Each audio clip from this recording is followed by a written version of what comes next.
conceive, believe, achieve. Shut the f*** up. You're listening to Believe You Me with Michael the Count Bisping and Anthony Lionheart Smith. Let's go. Let's go. That seemed fancy, God. Michael.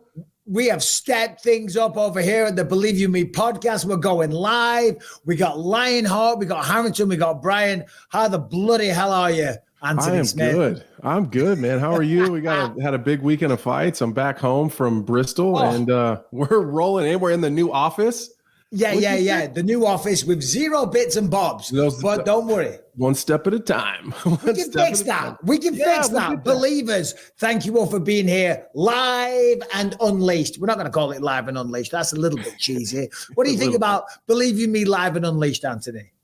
It's a bit cheesy, but I think it captures what we got going on here. Well, we are unleashed right now. My God, geez Louise. Anthony's on the Red Bull. I've got the honey water, hot water, honey and lemon to soothe my voice. And I got the SpongeBob coffee. You're so much more sophisticated than I am. I'm over here crushing Red Bulls and you're like a little bit of honey and warm water. Oh, don't lie. You've got vodka in there as well, Anthony. Come on, don't give me that nonsense. It's only noon. Well, it's 5 o'clock somewhere. And in fact, if you're in the UK, it's 6 p.m. I don't know about you, Anthony, but this new time for me, this is great. I love this. I don't mind it either. I don't mind this time at all. I love this. I don't mind it either. Well, it's total. It works for me. The funny thing is we both said that. I don't know why we weren't just recording at this time before. I know. Well, this is good for me because I got the rest of my day to do whatever I want to do. And if you think I'm annoying and with too much energy, usually, bro, I'm out of bed. I've just done my run. I've done my ice bath. And now we are live. But still, we're not here to talk about all of that stuff and my annoying morning routines. We're here to talk about all the things going on in mixed martial arts. We do have, of course, the great, the one and only interim heavyweight champion Tom Aspinall will be joining us later. Brendan Loughnane, who was on kind of recently, he's hilarious. He's fighting in the PFL final this Friday, a chance for another $1 million.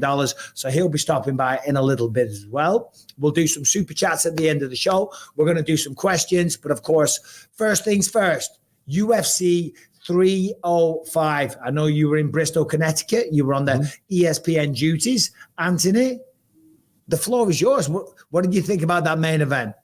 Man, that's not how I expected it to go. And I think that there's a couple things at play here. I think that maybe some of us expected a little too much out of Israel Adesanya coming back off of a long layoff. I think a lot of us looked at it like he's going to have this long layoff, so he's going to be refreshed and he's going to be happy and he's going to be eager to get in there and be super aggressive. And he's going to do all these things that maybe he wasn't doing in his last fight or so. I don't think we took into account that there is some ring rust when you fought 5 title fights in 17 months or whatever. It was a lot of title fights in a small amount of time, right? I don't remember the exact number, but you get used to rolling in there and you get used to being active and there's not any. You're super familiar with being in there, and he had a little bit of a layoff, and so I don't think we took that into account. And I don't know why, but I think even as analysts, we don't do a good enough job of giving Dricus du Plessis his flowers. And so I got to jump in there real quick. It sounds an awful lot like there's a lot of excuses being made there for Israel Adesanya. No. There's some technical things too that he's doing differently that he never did before. He's always been magical defensively. He's always been magical defensively. He's been an incredible counter striker. But in the Strickland fight, something was different. I thought it was a one-off, and it's not because he did it the entire Dricus fight. If you go back to the Robert Whittaker knockout, where Robert starts to throw the combination, Izzy's moving his head on the inside and then counters without removing himself from the pocket. He just had great vision, and he was able to avoid the big shot and land his own big shot. Did the exact same thing to Derek Brunson several times. He did the exact same thing when he finished Paulo Costa. He didn't remove himself from the action and then counter. He stayed in the pocket and counter. He did the same thing with Alex Pereira. He countered from the pocket. With Strickland, once after he got hurt by Strickland and dropped and almost finished, he never stayed in the pocket to exchange. He always wanted to retreat, get safe, and then go. Well, by that time, it's too late. And he did that a lot with Dricus du Plessis. He removed himself completely, got himself completely out of range, and then Dricus wasn't there to be hit. So I don't know that he's gun shy after being knocked out by Alex Pereira, being hurt by Strickland. He's just not as willing to stand in there like he used to. And some of that is Dricus. He has crazy heavy power in his hands, and he's hyper aggressive. Yeah, I mean, I disagree. I disagree quite strongly, to be honest. I thought Izzy looked really, really good. I mean, look at that round three. I mean, he was piecing Dricus up big time, ripping to the body, beautiful, fast combinations, nice and crisp, of course. Dricus has a very awkward style. I thought Dricus looked, I mean, people always say, you know, oh, he doesn't look too great, but he's effective. And we've had these conversations many times, and that's kind of the narrative. I mean, that was that on steroids. Dricus looked like he didn't belong in the octagon with him. Of course, there's more than one way to skin a cat, right? It's mixed martial arts. It's not only striking. But Dricus looked like the most herky-jerky, hunky-clunky that we've ever seen him, right? I compared him to Keith Jardine all weekend. Yeah, well, that's not a bad comparison. The Dean of Mean, throwback there. But I tell you what, when he let go, when he went for it and he did that punching charge and just rushes forward, he would clip him. He would catch him. And when he did do that, I'm telling you, even though Izzy 3 years ago would have countered him on the way in and on the way out. He wouldn't have retreated the way that he did on Saturday night. He's changed. Something's changed there. Well, probably what's changed is that you go up the mountain, you plant your flag, you said, this town is mine. I own this mountain, not town, this country. This is Adesanya land. And then eventually someone comes over, rips that flag out and pitches their tent and says, screw you, this is mine. And that's what we saw, right? You go up, you can't stay there forever. Eventually what goes up must come down. Yeah, maybe he's getting a little slower. Maybe he's resting on his laurels. I don't know about any of that. I thought he was in tremendous shape. There was an image going around last week where before the Strickland fight and before the Dricus fight, and like the muscle tone on his body, he looked like he stepped up the strength and conditioning. He spoke about having fire back and being passionate and the sport passing him by. I thought he looked really good. I just thought Dricus du Plessis, with the wrestling attack that he had and with the commitment to the shots that he always has, to be fair, was just too much. I mean, it was round two, I think, the takedown that Dricus got, picked him up, slammed him down. I thought, oh my God, he's got him. And the ability of Izzy to spring instantly back to his feet, the strength of the hips, very, very impressive.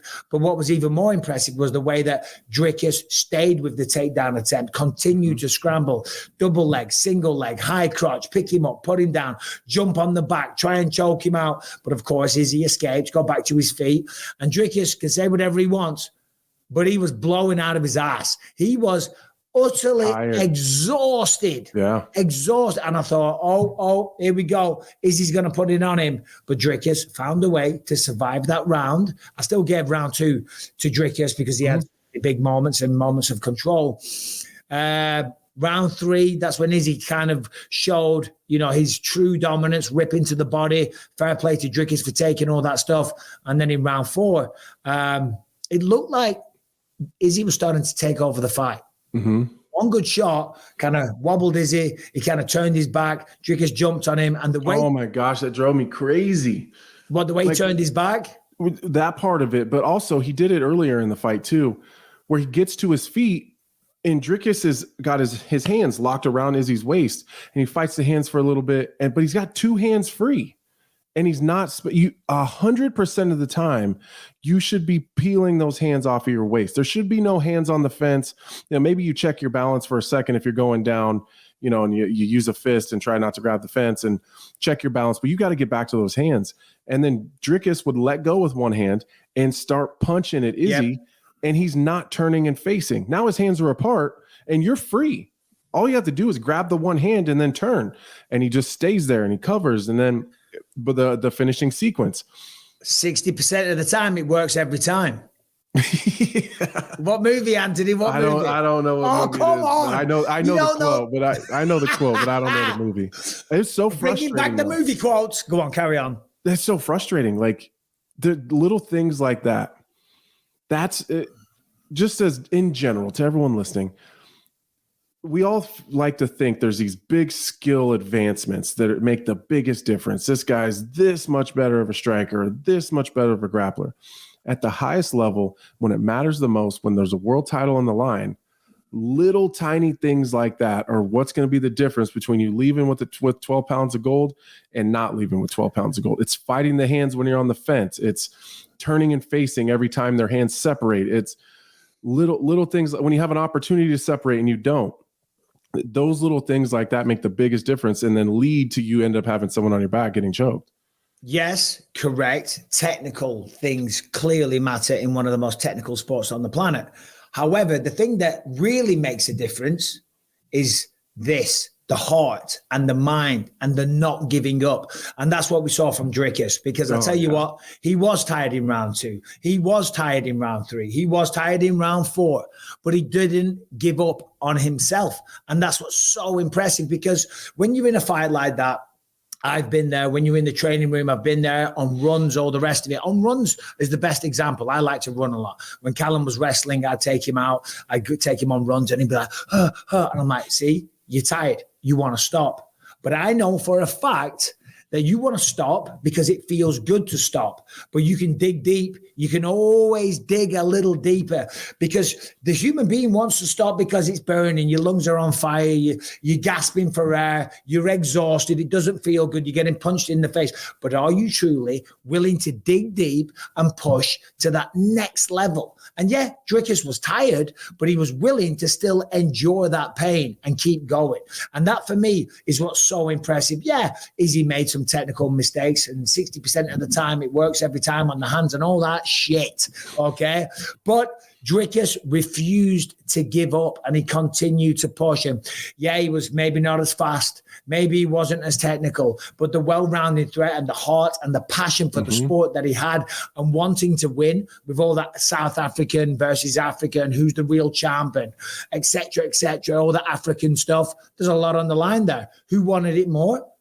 Dricus du Plessis wanted that more, in my opinion. It's also fascinating to me how we do talk a lot about some of his conditioning issues in the past, but one thing that we've never taken into account is no matter how tired he is, it doesn't typically change the way that he fights. He looks like the most tired, exhausted human being on the planet. But if you look at the output and the way that he's striking and the speed and the power that he's doing it at, it stays fairly consistent across the whole fight. His mannerisms look like he's on death's doorstep, but he doesn't change how he fights. Yeah. Oh God, it's horrible. The worst feeling in the world being in a fight. Absolutely exhausted. The aesthetics are bad, but it's bad for judges. It's bad for the fans. Maybe it's good for Dricus. Maybe he knows. Maybe it's half an act. Like he's panting at times like a dog. He's just he's dying. But he's still flying. He's flying. Got gears 6, 7, and 8 to push through. Yeah, hey, dude. And because he was going for the takedowns, you know this, right? Well, what do you think? Because going for some analysts disagree, some commentators disagree. Going for takedowns is 10 times harder than defending a takedown. Certainly, if you're against the fence, because against the fence you play the whizzer, the underhook thing, and you're doing that because. In the training room, you do drills doing this, right? And when you're the guy defending, you can do it all day, just doing a little underhook. It looks like I'm doing a really bad 80s dance. Looks like I'm on the Australian breakdance team, right? But when you're the guy going, trying to take him down, it's exhausting. Way harder. Yeah, way harder. Especially if you can just get a frame on the fence and, like you said, just fight underhooks, keep the frame. And you got the fence to kind of hold you up and lean up against. All day long. I'll be there all day. But you're right. It's exhausting getting into those takedowns and not being able to finish them. And I think sometimes DC is like, oh, he's not. He shouldn't be that tired. He should be doing this forever. DC only shoots once at a time. Like he's a better wrestler than most. So oh, sorry, the one takedown you shot for 15 minutes, you're not he gets tired. It down. I was talking to DC about, because we both fought Anderson Silva, and he was like, yeah, but you didn't shoot against Anderson Silva. And I'm like, bro. I did. It might not have looked like it, but the game plan for months leading into that fight was to shoot takedowns and take him down. And I tried once or twice, kind of like Colby Covington versus Leon Edwards, but it just didn't feel right. He wasn't there. The timing wasn't good or whatever it was. Or maybe the reality is I'm just a shit wrestler. Do you know what I mean? I was like, but it wasn't there. Yeah, let the international world team member tell you like how easy it was to take someone down. Yeah. Like, oh yeah, I totally get it, DC. DC just grabs someone and he falls down. And when he gets on top, there ain't no getting back up, that's for sure. Not necessarily because of the skill. He's a big old boy. Love DC, by the way. This would not be the Believe You Me podcast. And it wouldn't be Believe You Me Live and Unleashed, cheesy name or not, without Harrington and Bryant.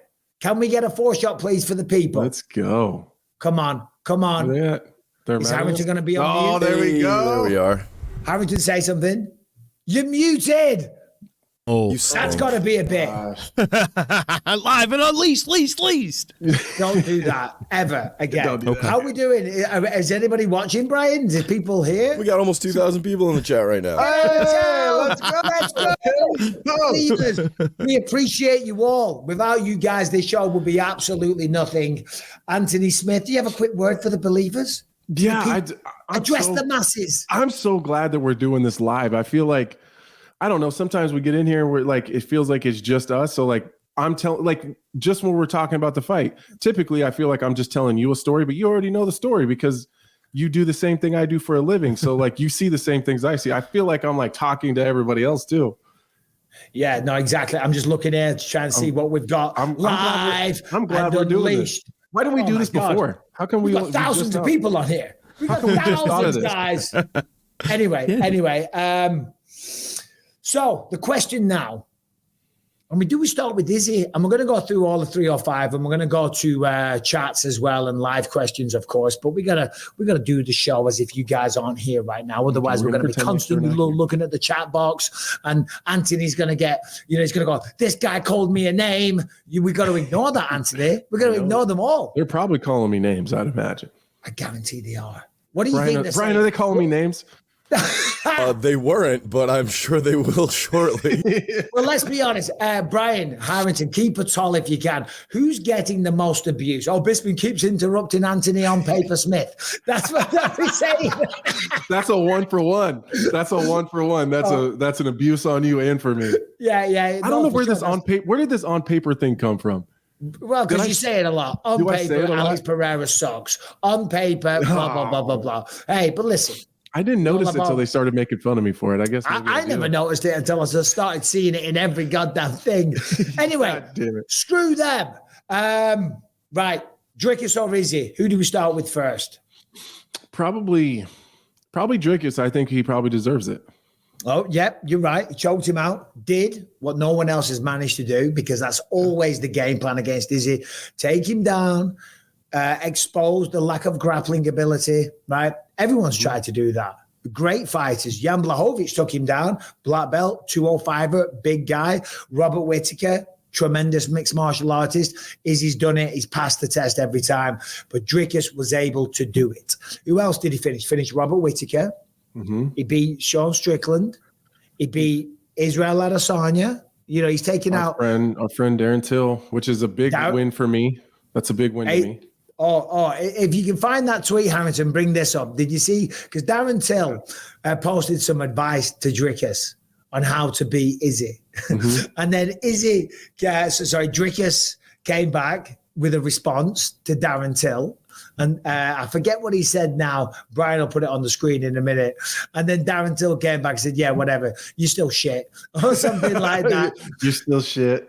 Do we have that image? Oh, let's have a look here. Any advice on beating Izzy, please? Please coach me. Any advice will help. You're still shit. Your style just works so good for you. Congrats, though. I am genuinely happy for you.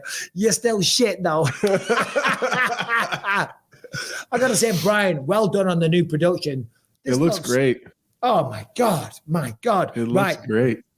Dricus. So they've announced Sean Strickland next. The big talking point, though, I think, is that Alex Pereira, who seemingly has now got this kind of friendship with Israel Adesanya, and I think it's more of an admiration. You know, they shared the ring or the cage 4 times now, you know, so you build a respect and you build a relationship. I think he feels the need to come out and finish what Izzy couldn't. I also think it's genuine genius PR to just insert yourself into the conversation when he's fighting Khalil Rountree, and we'll get your thoughts on that as well. But he says, yeah, I'll come down to 185 one more time. What do you think about that? I'm glad that you said that, because Dean and Brett Okamoto, I think, thought I was crazy when I said that on the post show. I felt like that was kind of Alex kind of almost sticking up for his confidant. Like they have this competitive thing between the two of them. They shared the ring and the octagon so many times that they have this like respect, and you've seen them interact with each other in the backstage before. And it's almost like, okay, Alex said, all right, well, Izzy couldn't do it, but I'll go finish that. Like, I'll go finish what he started. I felt like there was like a brotherhood there. Like, I don't know, almost like he wanted to get revenge for Izzy, kind of. And I also think there's some media darling stuff to it too. He's become quite the media superstar. Oh yeah, no, he has. He's very, very good, considering the man doesn't speak a lick of English. Do you know what I mean? It's unbelievable. There's also a little bit, I think, of like jealousy. And when I say jealousy, what I mean is Pereira had this. He was the only one to ever finish Izzy in the UFC, and then all of a sudden someone else comes along and does it, and you're like, you little prick, you did it as well. Oh, I want to beat you now. Yeah. Dricus, the guy he struggled with a lot just got finished the first time they fought. So I mean, I think I get what you're getting at. Like, it's a little bit of, well, I didn't do it that fast, so I'll just go beat that guy. And Dricus then said, yeah, I'll fight you, but at 205 pounds, which again, listen, all right, do I want to see Dricus versus Perriera? Sure. Yeah, fine. Is Perriera a way better kickboxer? Yes.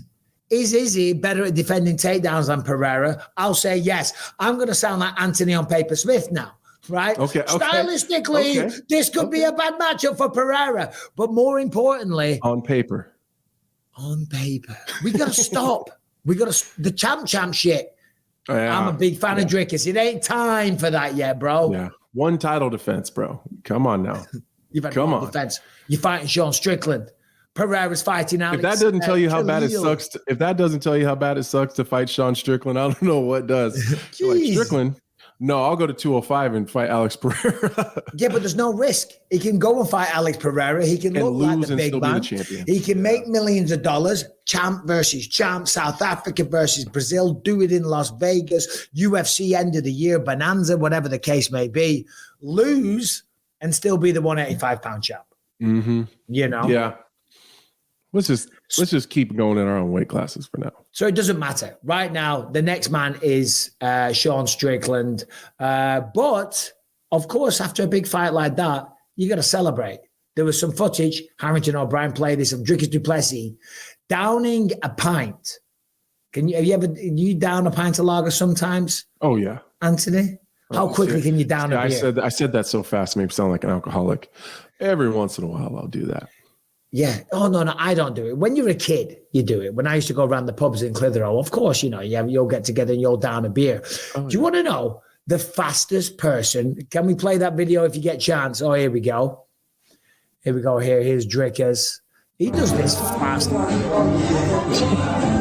got you like a fucking 10-second head start. Like a champ. I'm an embarrassment to my country. Wow. Like a goddamn champ. Wow. Do you know who I've seen do it as fast as that, genuinely? Who? In Clitheroe, there used to be the social club. We used to go to the social club Friday night. We're all there. Rebecca, I just got with her. The lads all got together. Said, right, what we're going to do is we're going to down a pint of lager and then do a shot. And I'm like, oh, I don't want to do that. That's maybe a lie. But say, all right, cool. So we all get together. I'm like, Rebecca, you're doing it as well. She's like, what? Don't be stupid. We all cheers. Rebecca downed it faster than all of us in the speed of a Dricus du Plessis. Really? I swear to God. Oh, okay. Well, next time we see each other in Vegas or something, when you got her with you, we're going to have to do it. Oh, she won't do it now. She will not do it now. Oh, okay. She's past those days, man. She's far too mature. So Dricus, Sean Strickland, that's next. Israel Adesanya. And let me know in the chat, people, and Brian or Harrington, jump on and let me know what the consensus says in the chat. What do you think Izzy's next move is going to be? Yeah, that's a tough one. Because he's been in, like 11 or 12 straight title fights. I don't know. I think he's got to sit back and figure out what he wants to do. Is he trying to climb back to a title? Is he going to have some fun fights, some legacy fights? Is that his plan?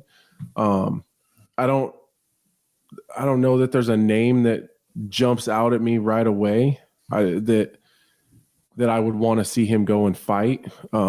Whatever it is, it's going to be big. I would like him just to fight whoever he wants to fight. Like who's he going to get up for? That's what would probably matter most to me. So Izzy's done it all, right? What a legendary career. And I'm talking now like he's retiring. That's not what I mean. He's done it all. I thought he was going to. He did the old Wolf of Wall Street. He took the gloves off. But you know what it's like when you have the gloves on. First thing you want to do is get those gloves off. Oh, yeah, because they hurt your hands. They hurt your hands. They're tight. They're boiling hot. Anyway.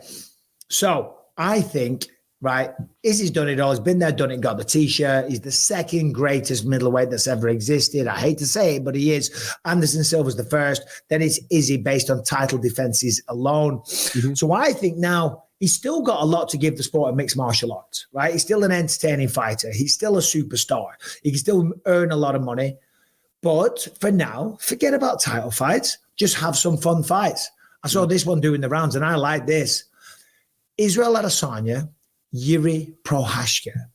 Oh, that's a fun one. Do you know what I mean? Come on. That's a fun fight. That's a fun fight. That's the one I'd go for. And two guys that are in kind of a precarious situation in their careers right now. It's going to take them quite a few fights probably to get back to a title fight, or maybe not quite a few, but it's going to take some time. So both of them are coming off of title fight losses. So you can you can almost have a throw off. Like you could throw away one that doesn't really matter right now. It's just for the fans and for your legacy and something to have fun. Correct. Neither one of them would be fighting within their weight class essentially. So that'd be a fun one.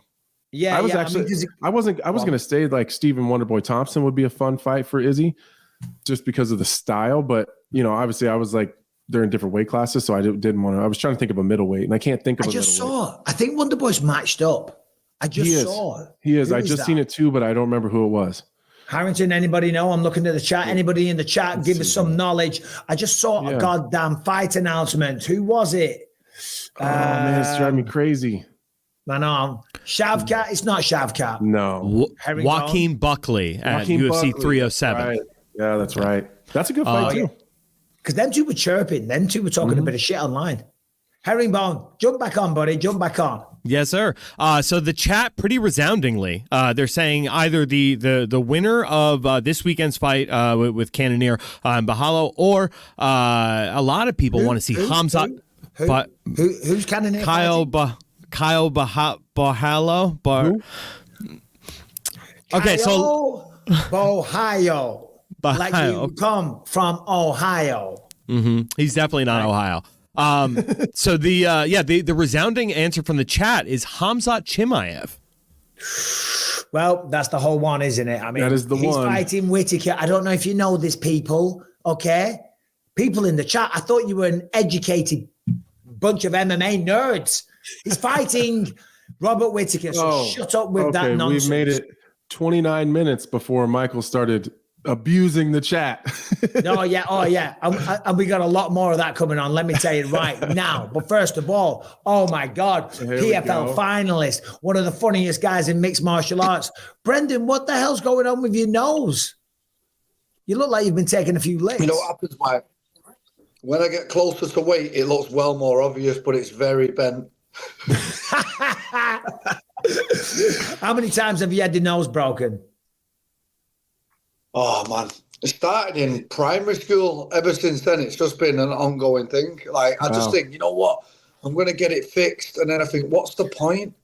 Like, what's the point at this stage of getting it fixed? Yeah, there probably is no point right now. Well, I got mine fixed. I'm in the thick of it. I had mine broke loads, but they took when I stopped fighting, I couldn't breathe through my nose. So they took my ribs, rebuilt my nose, I still can't breathe through the goddamn nose. So don't do it. Don't do it. It's pointless. I've got a massive deviated septum. I've not took a breath through my nose for about a decade, maybe 15 years. I was addicted to nose spray because I keep having to do the nose spray so I can breathe clearly. And then you get addicted to it. It's crazy. Of all the things to be addicted to. Seriously. No, because I was doing all the time, yeah. And then I had to do it a lot. And then Lucas come in. He's like, Dad, you get addicted to that stuff. I'm like, shut up. No, you don't. And then he showed me a YouTube video. And I went to my doctor. He said, yeah. Oh, yeah, it happens all the time. Wow. Yeah. Anyway, enough about that. Yeah, I'm looking up. Brendan, you're fighting this Friday. $1 million on the line. Yep. How are the nerves? How is the pressure? How are you feeling? Don't really feel pressure anymore, Mike, to be honest. All it is now, once you've actually won the belt and you've got it and it's yours, now I feel like the pressure's off. Anything now I always seen as a bonus. And the bonus seems to be going really well. Do you know what I mean? So I'm just looking forward to performing on the night. I'm looking forward. I've got a good matchup. I've got a guy that's on a 5-fight win streak. He's also a striker. You know, he's a Hawaiian. They like to bang. So it's an interesting matchup, and I'm excited for it. Is there part of you that's excited for the season to be over? You know, last time you were on, which I felt like it was a long time ago, and you're still in this same kind of training camp, getting ready for a fight because of the way that the season works. Like, it's got to be hell on you a little bit. Are you excited just to be able to sit down and not have another date looming ahead of you? You know what? I tell everybody this isn't for everybody. It's a marathon, not a sprint. It's fight after weight cut. You know, can you imagine the second you walk out the cage, you've had your fight, you're doing a stare down with someone else. So, you know, after it, you want to have a good night, but you can't really enjoy a good night because you know that this guy, you've just done a stare down. So you're in between that. You want to go out, but you don't really because you know you've got a big fight coming up again. You know, every 8-week turnaround, the traveling, going to and from the fights, the damage that you take in the previous fight, you've got to take into the next camp and fight. There's loads of variables, but this is my 4th season now. I'm really enjoying it. I don't think I could go back to conventional fighting now, 1 a year, 2 a year. It's just not me anymore. I'm used to this now. So the fight's Friday night. Just tell the people name of the opponent and where did they watch it? Where did they check it out? Where did they come and support you? Main event again, PFL, ESPN. I'll probably be on about, I don't know the exact timings. She'll have to look that up. But the PFL Friday night, all different timings wherever you are in the world. But I've got a guy in Kai Kamaka that is up for it, Mike. You know when you get them guys that you look at the style and go, yeah, he's up for it. He's up for it. He used to be in the UFC, right? Correct. Yeah, he had a good stint in there. Yeah. He's put 5 together in the PFL and Bellator, you know, and he's a striker. Who doesn't want to see 2 strikers have it? Yeah, mate, I can't wait for it. Now, all that aside, you talked about the broken noses. You talked about the broken noses started in school. You're from the mean streets of Manchester. Were you a little scrapper, Brendan? We've never talked about this. I mean, listen, I think I know the answer to this already, but Brendan Loughnane, growing up on the mean streets of Manchester, what were you like? You know what, mate? I'll be honest, Mike, not really. No, I was a footballer. I used to love playing football like we all do. And you know what? Talking about the broken nose, let me tell you a funny story about the broken nose. Yeah, the first time I ever broke my nose, I remember it. I was in school and I was play fighting with my mate, and he pulled my head down, and I went to knee him, but kneed myself. So I actually broke my own nose. You did the Tyson Fury uppercutting yourself. I did that. I broke my own nose. Yeah, I know. That's a great one. So back to your point, though, mate, not really. Football, I was always that right back, though, that I'd dive in for the tackles. I'd get stuck into people. But then, yeah, my next door neighbour used to just be a bit of a... Ben Walker used to fight on cage wars. He actually fought on a show you did the first time I ever seen you fight back in about 2006. Yeah. Did I win? It was at the Coventry Dome. Do you remember the Coventry Dome? Oh, the Sky Dome. Bro, that was in 2006. The Sky, I was killing it in the UFC. That was 2004, prime time. Or maybe 2005. Yeah. Wow, yeah. I remember your fight. No, I can't remember exactly who you fought, but he fought on that same card, and that was my introduction to MMA. And here we are. Let's go. Let's go. Hey, you guys keep talking about the mean streets of Manchester. I spent a lot of times I spent a lot of time in the streets of Manchester. I had a lot of fun, but I didn't feel like unsafe. You guys had me nervous before. Are you saying Manchester's full of pussies? That's not what I said. That's what you're saying, Anthony. No, I'm saying it was lovely. I had a good time. I didn't feel unsafe at all. What did you do in Manchester? Tell me, where did you go? Man. He went shopping at Selfridges to get some Louis Vuitton. Yeah, well, I did do that. I did do that. Where did you go? I don't know. I drank a lot. I drank the whole time I was in it's a good drinking place, that's for sure. There's plenty of places to get some. It's a vibe. I had a good time. Yeah, it is a vibe. Well, Manchester is even fun, DC was place. drinking out there. It was wild, and he never has a drink. Hey, so that's a funny segue, because I was going to ask Brendan, because you're fighting in DC, right? Washington, DC. What do you think of it? Because you said you'd never been there. Now you are there. What's your thoughts on the capital city of the greatest nation on earth? I just did the White House. I did all the monuments. Knocked about the place. It's got a really nice downtown, really nice vibe. But again, somebody said to me before I come, "Oh, watch yourself in Washington." I'm like, seems all right to me. I don't know, but I guess there is some mean streets here too. Did you see Joe Biden? Not yet. Nah, listen, mate. What is going on with him? No one's seen Joe Biden. He's running the country, but he's not about. Ever since he there is stepped no out the Joe race, Biden. It's like he's Weekend on at holiday. Bernie's. No, it's like Weekend at Bernie's. That's Joe Biden right now. Oh, mate. Oh, so perfect world. Brendan, you go out there, you get another stunning victory. I've said this so many times. When I watch you fight, and I truly do mean this, I have been so impressed, Brendan. The way you defend takedowns is very, very unique. The aggression that you have, the speed, you strike, and you put it all together beautifully, right? I'm a big, big fan. We're friends, of course, but I'm a big fan of what you do. You go out there, you get the job done. You get your hand raised. You get another $1 million. What is Brendan Loughnane's next move? Thank you, Mike. It means the world, that really does. But it is the semi-final, not the final, Mike. I just have to correct you quick. So, I thought it was the final. I've just popped the bubble. I'm sorry. Yeah, it's the semis. You know what I mean? So get off the show. We don't want you. We only have finalists from the PFL. We don't want no semi-final knobhead.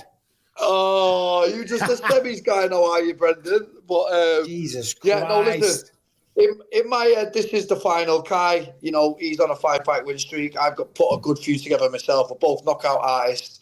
I'm looking forward to a great fight. But to answer the next question, I'll be then fighting in Saudi Arabia in the last week of November for the final, hopefully, all going well. But I've had a great camp. I'm a seasoned fighter. This is Kai's first season. Your first roll of the dice in this thing, it's not easy. It's his third fight. It's his third weight cut in short succession. It ain't easy. It ain't for everyone. And I'm going to go in there Friday night and show everyone that this is my house, Mike.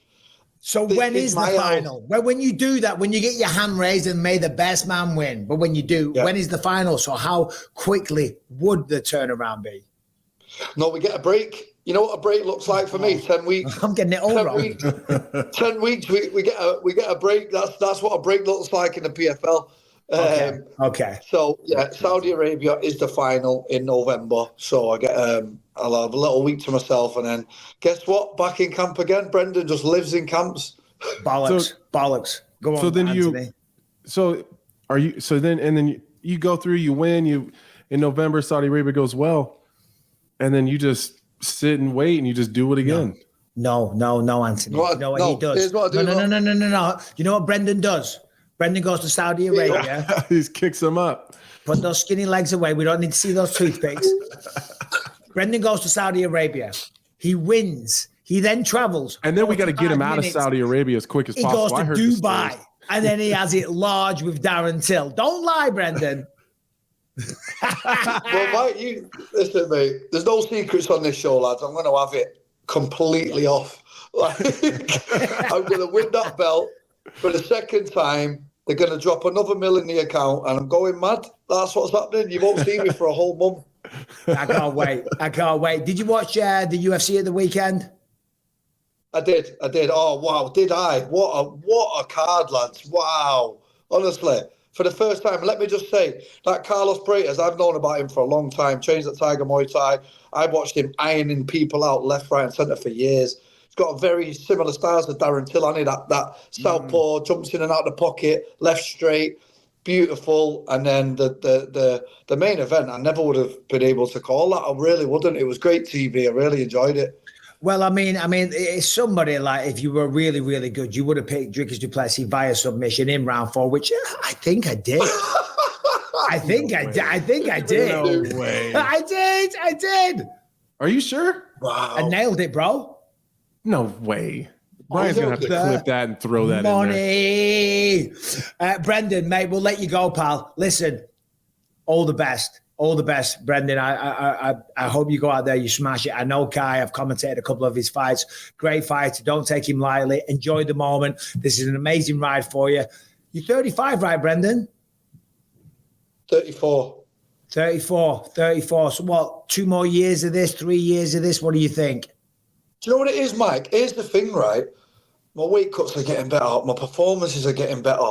My body's never felt as good. I've got no injuries. Like, it's like people are capping it with ages and like, 33, that's it, lads. And it's like, okay, but I'm not slowing down. I'm speeding up, if anything, and getting better. So I can't put a limit on.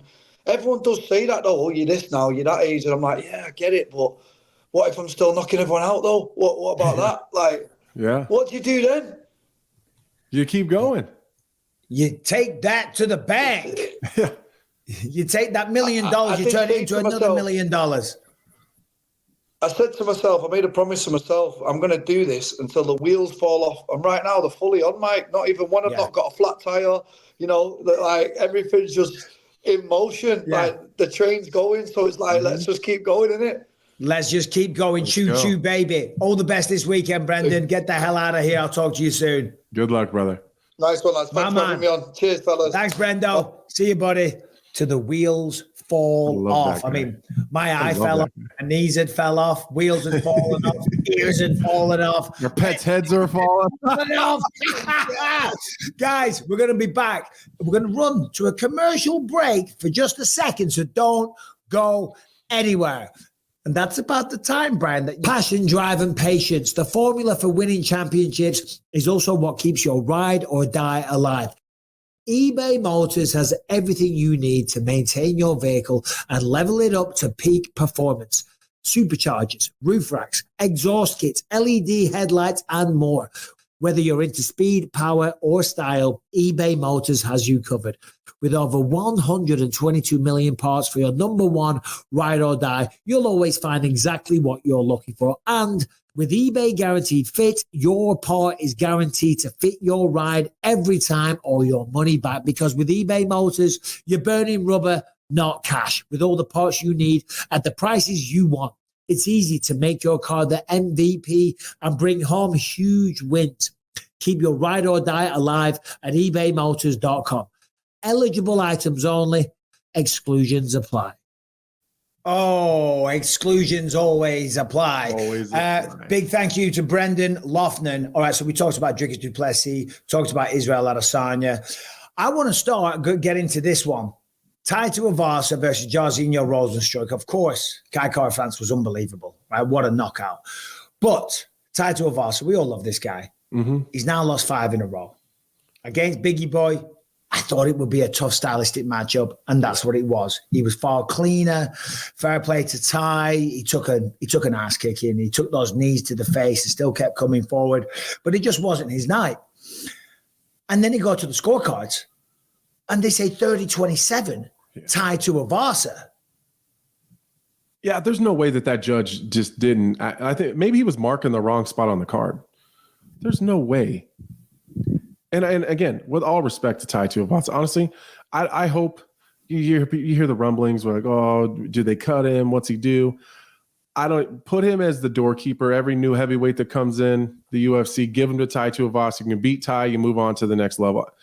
I hope that guy has a job forever because that's exactly what he's here to do, is just entertain. So I don't mean this with any disrespect. There's no way he won every round. I don't know if he won a round. I hope Tai Tuivasa still has a job. So do I. This sounds really bad, but that judge. That's crazy. should be out of a job at this level. And they pulled him, I think, because he was supposed to do the co-main event. They did. They pulled him from all of his duties for the rest of the evening. And that was the right move. Thank God they did that, because it's nonsense. Because, let's just say it was a different fight and it was close. But Biggie Boy still won. They would have probably given it to Tai based upon that. It's insane, you go out there, you have all the blood, sweat, and tears, the sacrifice, your career trajectory, your win bonus, and then you've got judges out there. They are professionals. They are paid to do this role. They're not some guy just volunteering off the street. Mm-hmm. I said this Saturday night when I was watching it. Anybody watching that fight, a child watching that fight would be able to say who won. Simple as that. It was not an intricate, tough to score fight. No, it wasn't. And I know that you and I might be some of the most critical people of judges and referees at times. And, in the thing, and we weave in and out of these worlds. So we're very critical of them, and we see them all the time. Mm-hmm. So it puts us in an uncomfortable situation sometimes because we are so critical. But Jason Herzog had a go at me last week, but carry on. Yeah.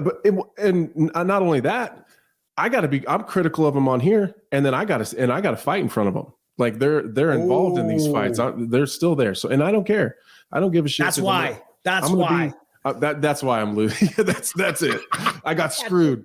No, but I'm do that because it's that important. And so I'm not attacking them personally. I don't know who they are as people. I'm sure that they're great people at home and in the rest of their life. But when it's here, it affects us. So that's what I'm going to speak on.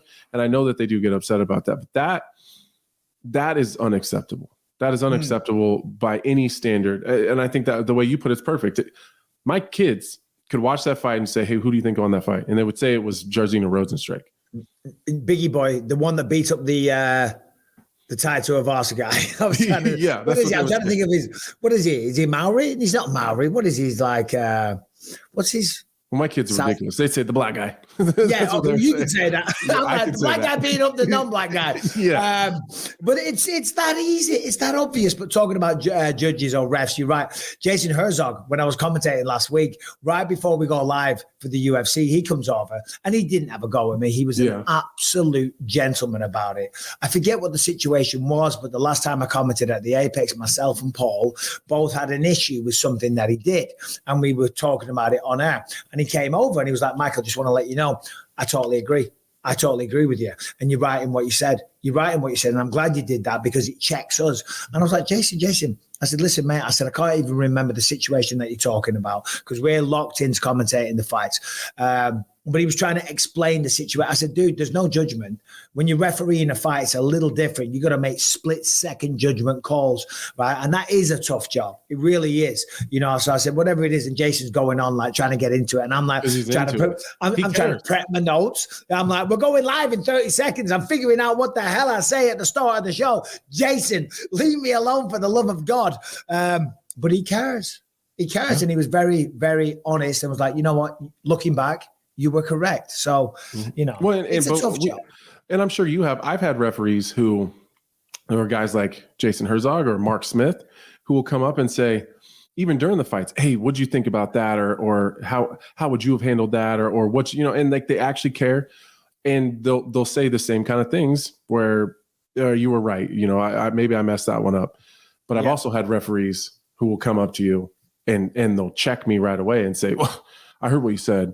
And you were wrong because of this, and this, and this. Like, okay. Yeah. I get it. So well done to Biggie Boy. Mm-hmm. And I hope Tai Tuivasa, he's got to do some work, though. He's got to clean some things up.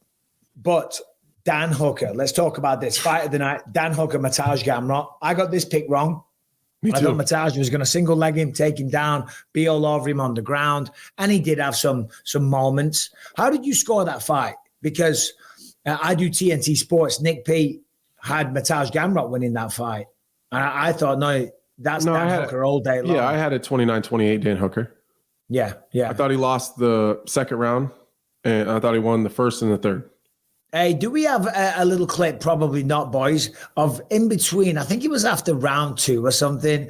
And Dan Hooker's in the corner and he's just like, Hey, boys. laughing his head off. And just here we go. Here we go. Well done, lads. I love this.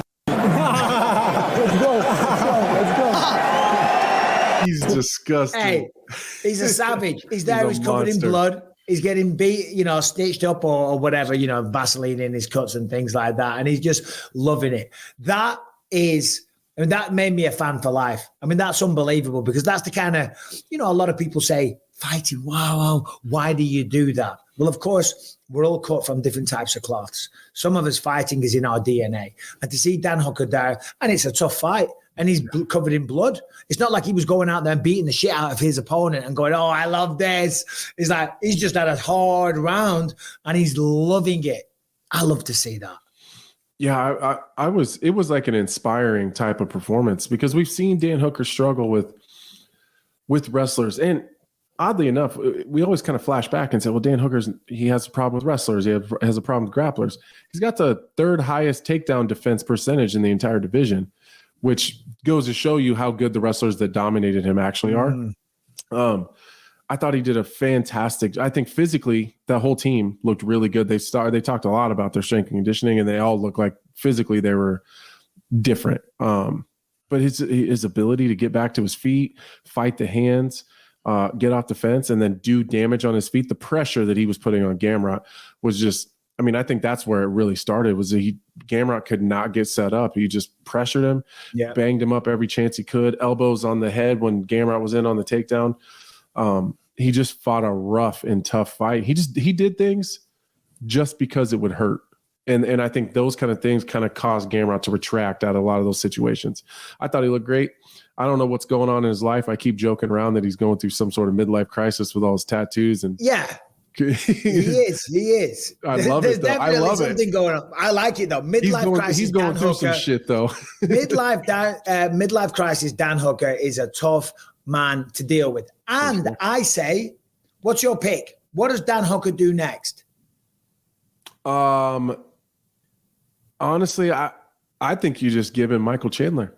That's what I think as well. Chandler needs a fight, right? McGregor, all right, apparently now he is going to fight at the end of the year, right?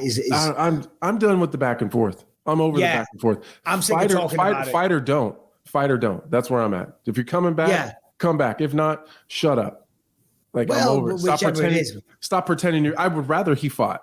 But if you're not, then just sit down. And but he said he's going to fight. Careers. Because Dana said he's not fighting until next year. Then McGregor was like, "I'll fight at the end of the year." And then apparently they've talked, and it's all on. Do you believe that? No. You're not okie doking me anymore. Getting my hopes up and stuff. Money talks, bullshit runs the marathon. What's the movie? I don't know. I don't know either. I was hoping you did. I think it might have been New Jack City. Have you seen New Jack City? No. Dude, that's a good film. Ice-T, Wesley Snipes. Oh, maybe. Yeah. There's a lot of it's in a big apartment building. Yeah, that's right. Yeah, absolutely. Yeah. What's it called? Anyway, who cares what it's called? Yeah, Michael Chandler, because Michael Chandler's got to fight, man. He's got to fight, right? So squeeze one in. He's always in shape. He's doing kettlebell thrusts as we speak. You know what I mean? Give him a 10x in his performance. He's 10x in it. He's giving TED Talks. You know what I mean? He's inspiring the next generation as we talk right now. So put him in with Dan Hooker, right? Dan has a chance to avenge that loss. It could be stylistically an easy fight for Chandler. I don't think it is because on paper.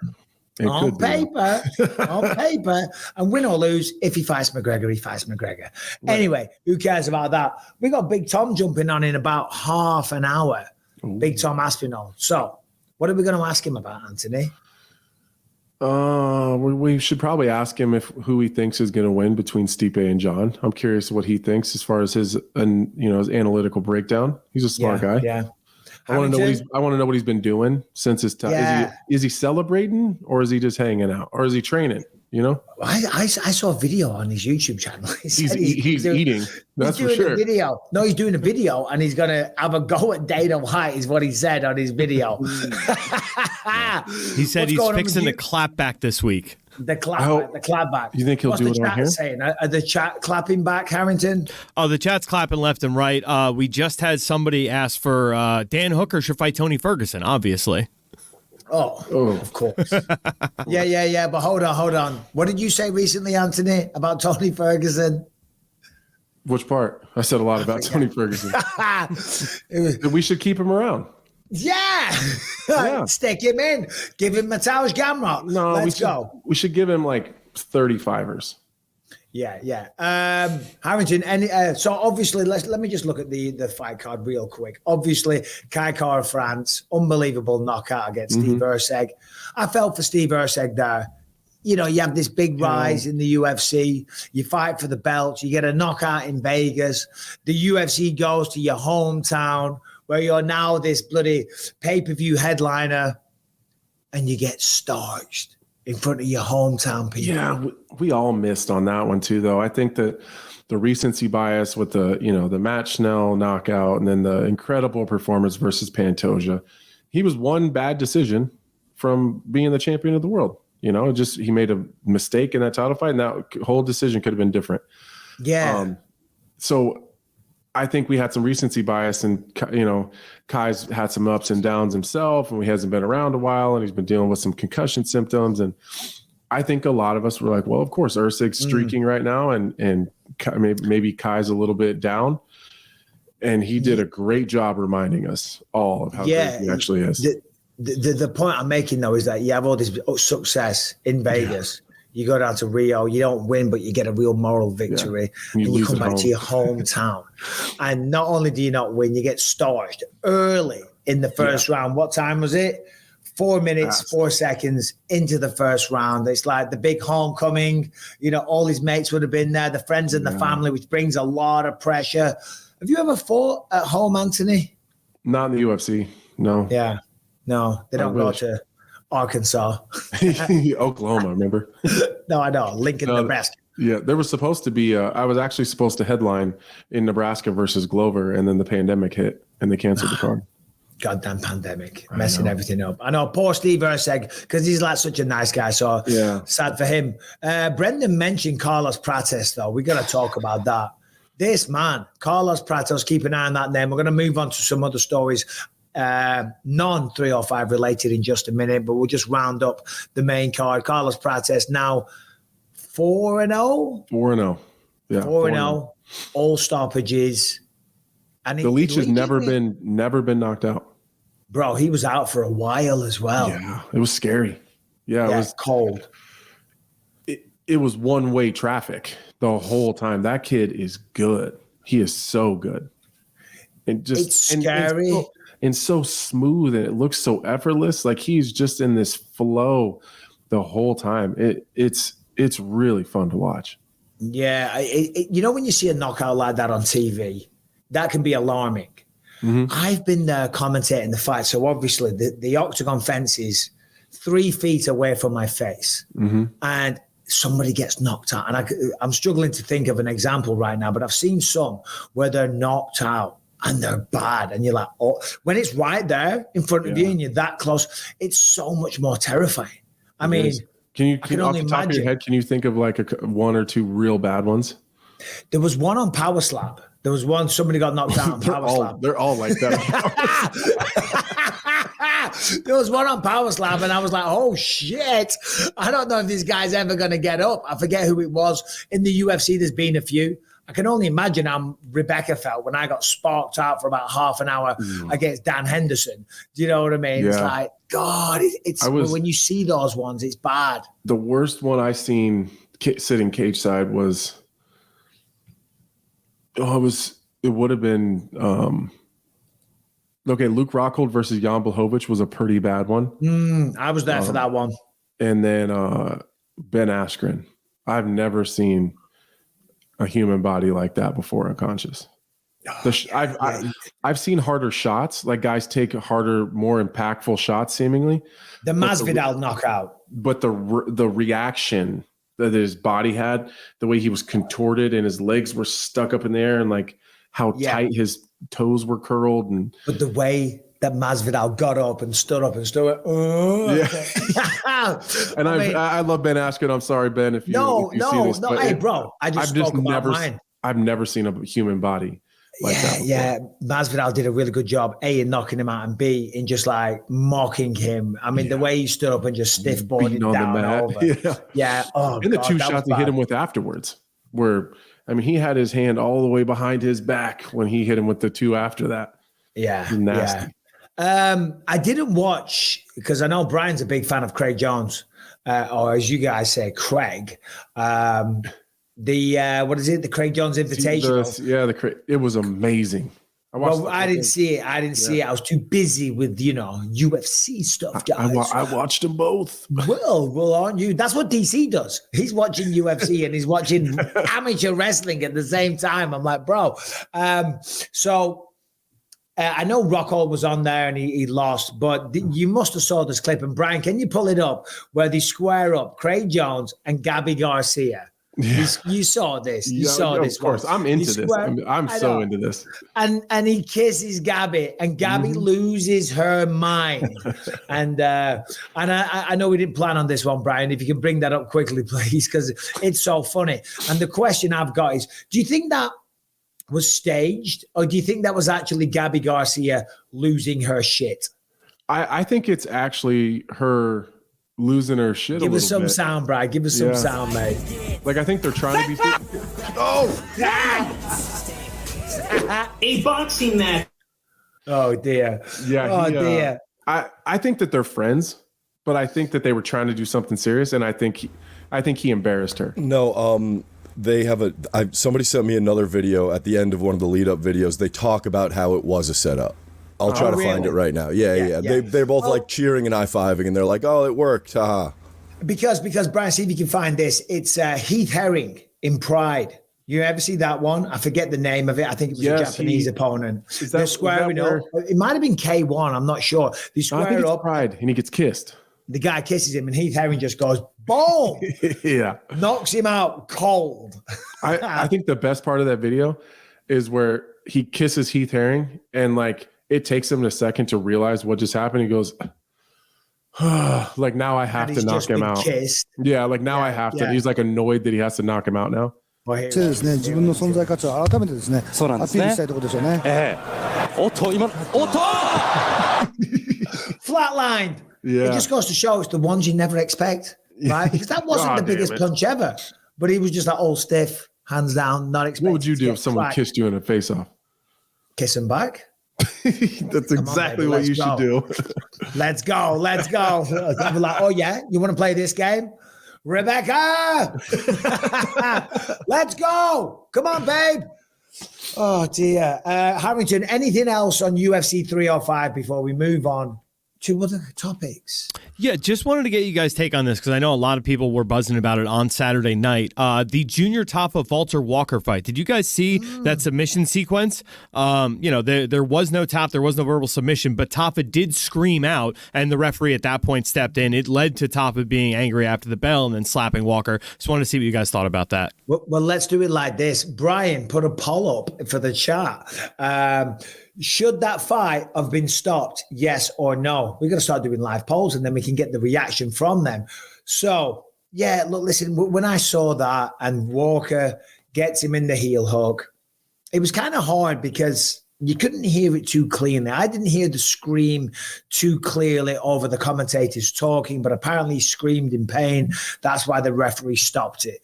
Now, I feel personally, not talking about the rules, I feel that if somebody screams in pain, that shouldn't necessarily cause a fight to stop. I did see that Big John McCarthy came out and said, according to the unified rules, if you scream in pain, they stop the fight. But I don't think they should, right? Like if you get punched in the stomach and you go, oh, you go, whoa, stop the fight. You hurt, or you get cracked in the face and you go, oh, they don't stop. When someone's got you in a heel hook and they're applying pressure and pain, and you go, the thing is designed to be painful. But if you're choosing to endure the pain, surely that's your choice. Yeah, I don't know. I don't know that I agree. I think that good in certain at me, bro. In certain submissions, especially heel hooks, sometimes the scream is the first thing that, like, that's the first thing that tells that you need to stop. Because if you're trying to separate the knees, you're trying to fight the feet, you're trying to do all that stuff, a twisting knee submission like that, by the time you have to let go of the leg that you have a hold of and to tap, you might not ever walk the same again. Of course. Like, I think the scream is the scream should be the tap. Mohamed Makayev, when I think it was Jared Filio. I forget the opponent's name. He was in a bad knee bar. Could have snapped his knee off. What did he do? He didn't tap. He got out of it and he won the fight. Right. Fights, mixed martial arts, there's serious consequences with everything. And I know that all too well. I'm scheduled for neck surgery next week, getting a disc replacement. I'm looking forward to that. It's going to be great. But that's just the game that we play. These are professionals. Amateur, no, of course. Amateur jiu-jitsu tournaments, you can't even go for heel hooks. Yeah, amateur mixed martial arts in the UK, you can't go for heel hooks. And in certain submissions, if it's, certain organizations, yeah, sure, you're not even allowed to do that. But in the UFC, I feel that if someone just makes a noise in pain, but they choose not to tap, I say, let that bad boy go down a slippery slope. You end up in a situation where someone mounts someone. They get both arms tied up, mouth's a little bit covered and muffled by that thigh that comes across the mouth, right? But you have both arms. How many times have you armbarred someone and had a hold of both their arms where they can't tap? Well, then they can't really talk because you got a leg in front of their mouth. Then you got to start making noise and screaming. But if the referee's like, well, no, he's not tapping and he didn't say tap. I mean, yeah, but you've just outlined this perfect scenario that we're never going to see. Where someone's in a double arm bar, they're also in a triangle. I double arm bar everybody. Yeah, well, you fucking double arm bar me, son. Anyways, regardless of what we actually think, the rules say that if you make an audible noise out of pain, you lose. Correct. And Junior Tafa knows that. Yeah. Everybody knows Brian, give me the results of the poll. End that poll. And then I want you to put another poll up. Who's right here? Me or Anthony? Or head-to-head battles? Okay. Forget that poll. Never mind. But what did they say, Harrington? 62% to 38% in favor of the fight being stopped. Oh, okay. Okay. So who wins this argument? Me or Anthony? Ask the live chat, please. And thank you all for being here, every single one of you. All right. So thank you, Harrington, for that one. We're going to move on from UFC 305, another tremendous night of fights. Harrington, jump back on the screen, please. What is the biggest story in the notes, according to you right now, that we definitely need to give our attention to? Oh, yeah. I mean, obviously, there was an exciting fight at PFL. So I think that needs to be covered by the BYM guys. No offense to Brendan, but it is kind of few and far between when he's not fighting. This one was against two UFC fighters, Brendan Allen and Marvin Vettori, on the floor of the Seminole Hard Rock Casino where the PFL was taking place.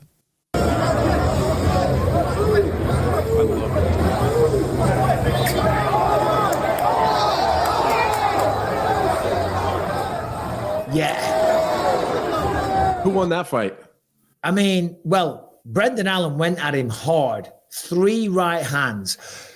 Listen, Marvin Vettori's a hot-headed guy, right? I've been in hotels where he's been kicking off, right? Mm-hmm. And I've told this before, but because we were talking shit a while ago. Me and Marvin have a really good relationship now. We've got a mutual friend who's an Italian that owns this restaurant. We had dinner together Christmas Eve and stuff. He's been on the podcast a bunch of times. Great guy, but he's a hot-headed guy.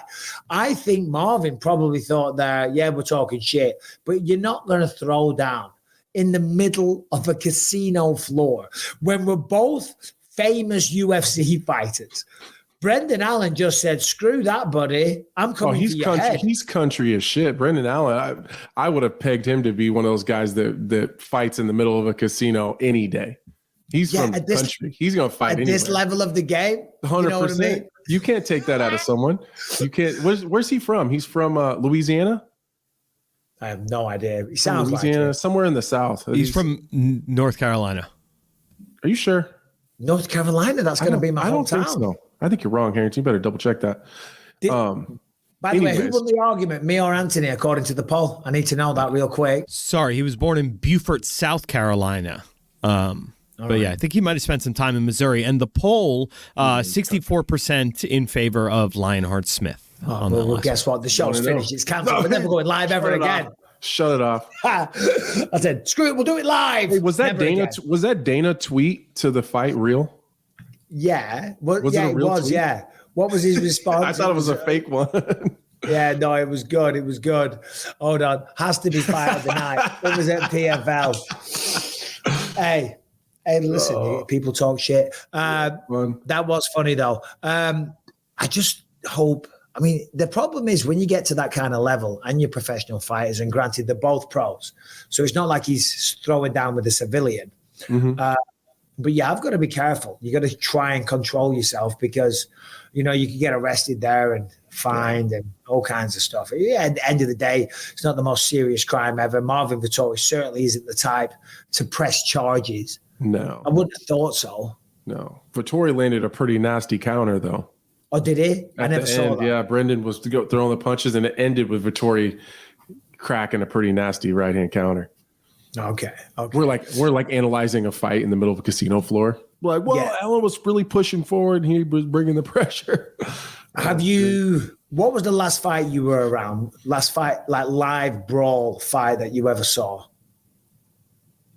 Ooh, that's a good one. Last one for me was UFC 304 when Belal was getting the belt wrapped around him. All shit hit the fan in the VIP section. I saw chairs flying through the air and all sorts. Yeah. So I it's very unprofessional. I stood on my commentary chair to get a better angle. I didn't have my headphones on. I was like, what's going on over there? I wanted to see. Yeah. A bit of tension. It was 6 o'clock in the morning. Well-oiled wheels, shall we say? Well, yeah, definitely. Well, I don't know. Yeah, I can't remember. Okay. I can't remember the last brawl. Oh, good. Shall we do, because we've got about 15 minutes before Tom Aspinall jumps on. Should we do a non-MMA story so we see what Harrington has? Yeah, probably. Come on, then. You're going to be disappointed, though. Well, we've got 3 choices. I'm looking at them here. They're all depressing and they're not good. Give us A, Harrington, because listen, he's put in here 5 people connected to Matthew Perry's death have been arrested, including his former living assistant, 2 doctors and a woman called the Ketamine Queen. I don't really want to talk about Matthew Perry dying of a ketamine overdose. I guarantee most of the believers aren't big fans of Friends. What, Harrington? I think you're pretty off base about that. I think Friends has lasted the test of time, and it's like a pretty consistent girlfriend in the background show. So most people care about Friends. I don't think so. I don't know anybody that watches Friends. So, Michaela, you watch Friends? Rebecca! Have you watched it recently? That's my move. When's the last time you watched Friends? I stole your move. He just happened to be standing right here on the other side of the door. No, I know. 10 years. It's been 10 years since she's watched Friends. We have Friends on every now and again, just when we're flicking through the TV and it's on. Ellie kind of likes it, you know. And if there's nothing on, it's one of those you leave it on. Rebecca, Friends. How do you feel about Friends? Do you want to come and say hi to the live believers? Oh, she was working out this morning. She went for a run. She hasn't showered. She looks like shit, to be honest. Poor Michaela's limping around in a boot. No. She breaks her feet and toes more than any person I've ever met in my whole life. It's embarrassing a little bit. I took Callum for a run this morning. Me, Rebecca, and Callum all went for a run. And all of a sudden, because Callum's put a fair bit of weight on. My God, he's 285 pounds. Is he really?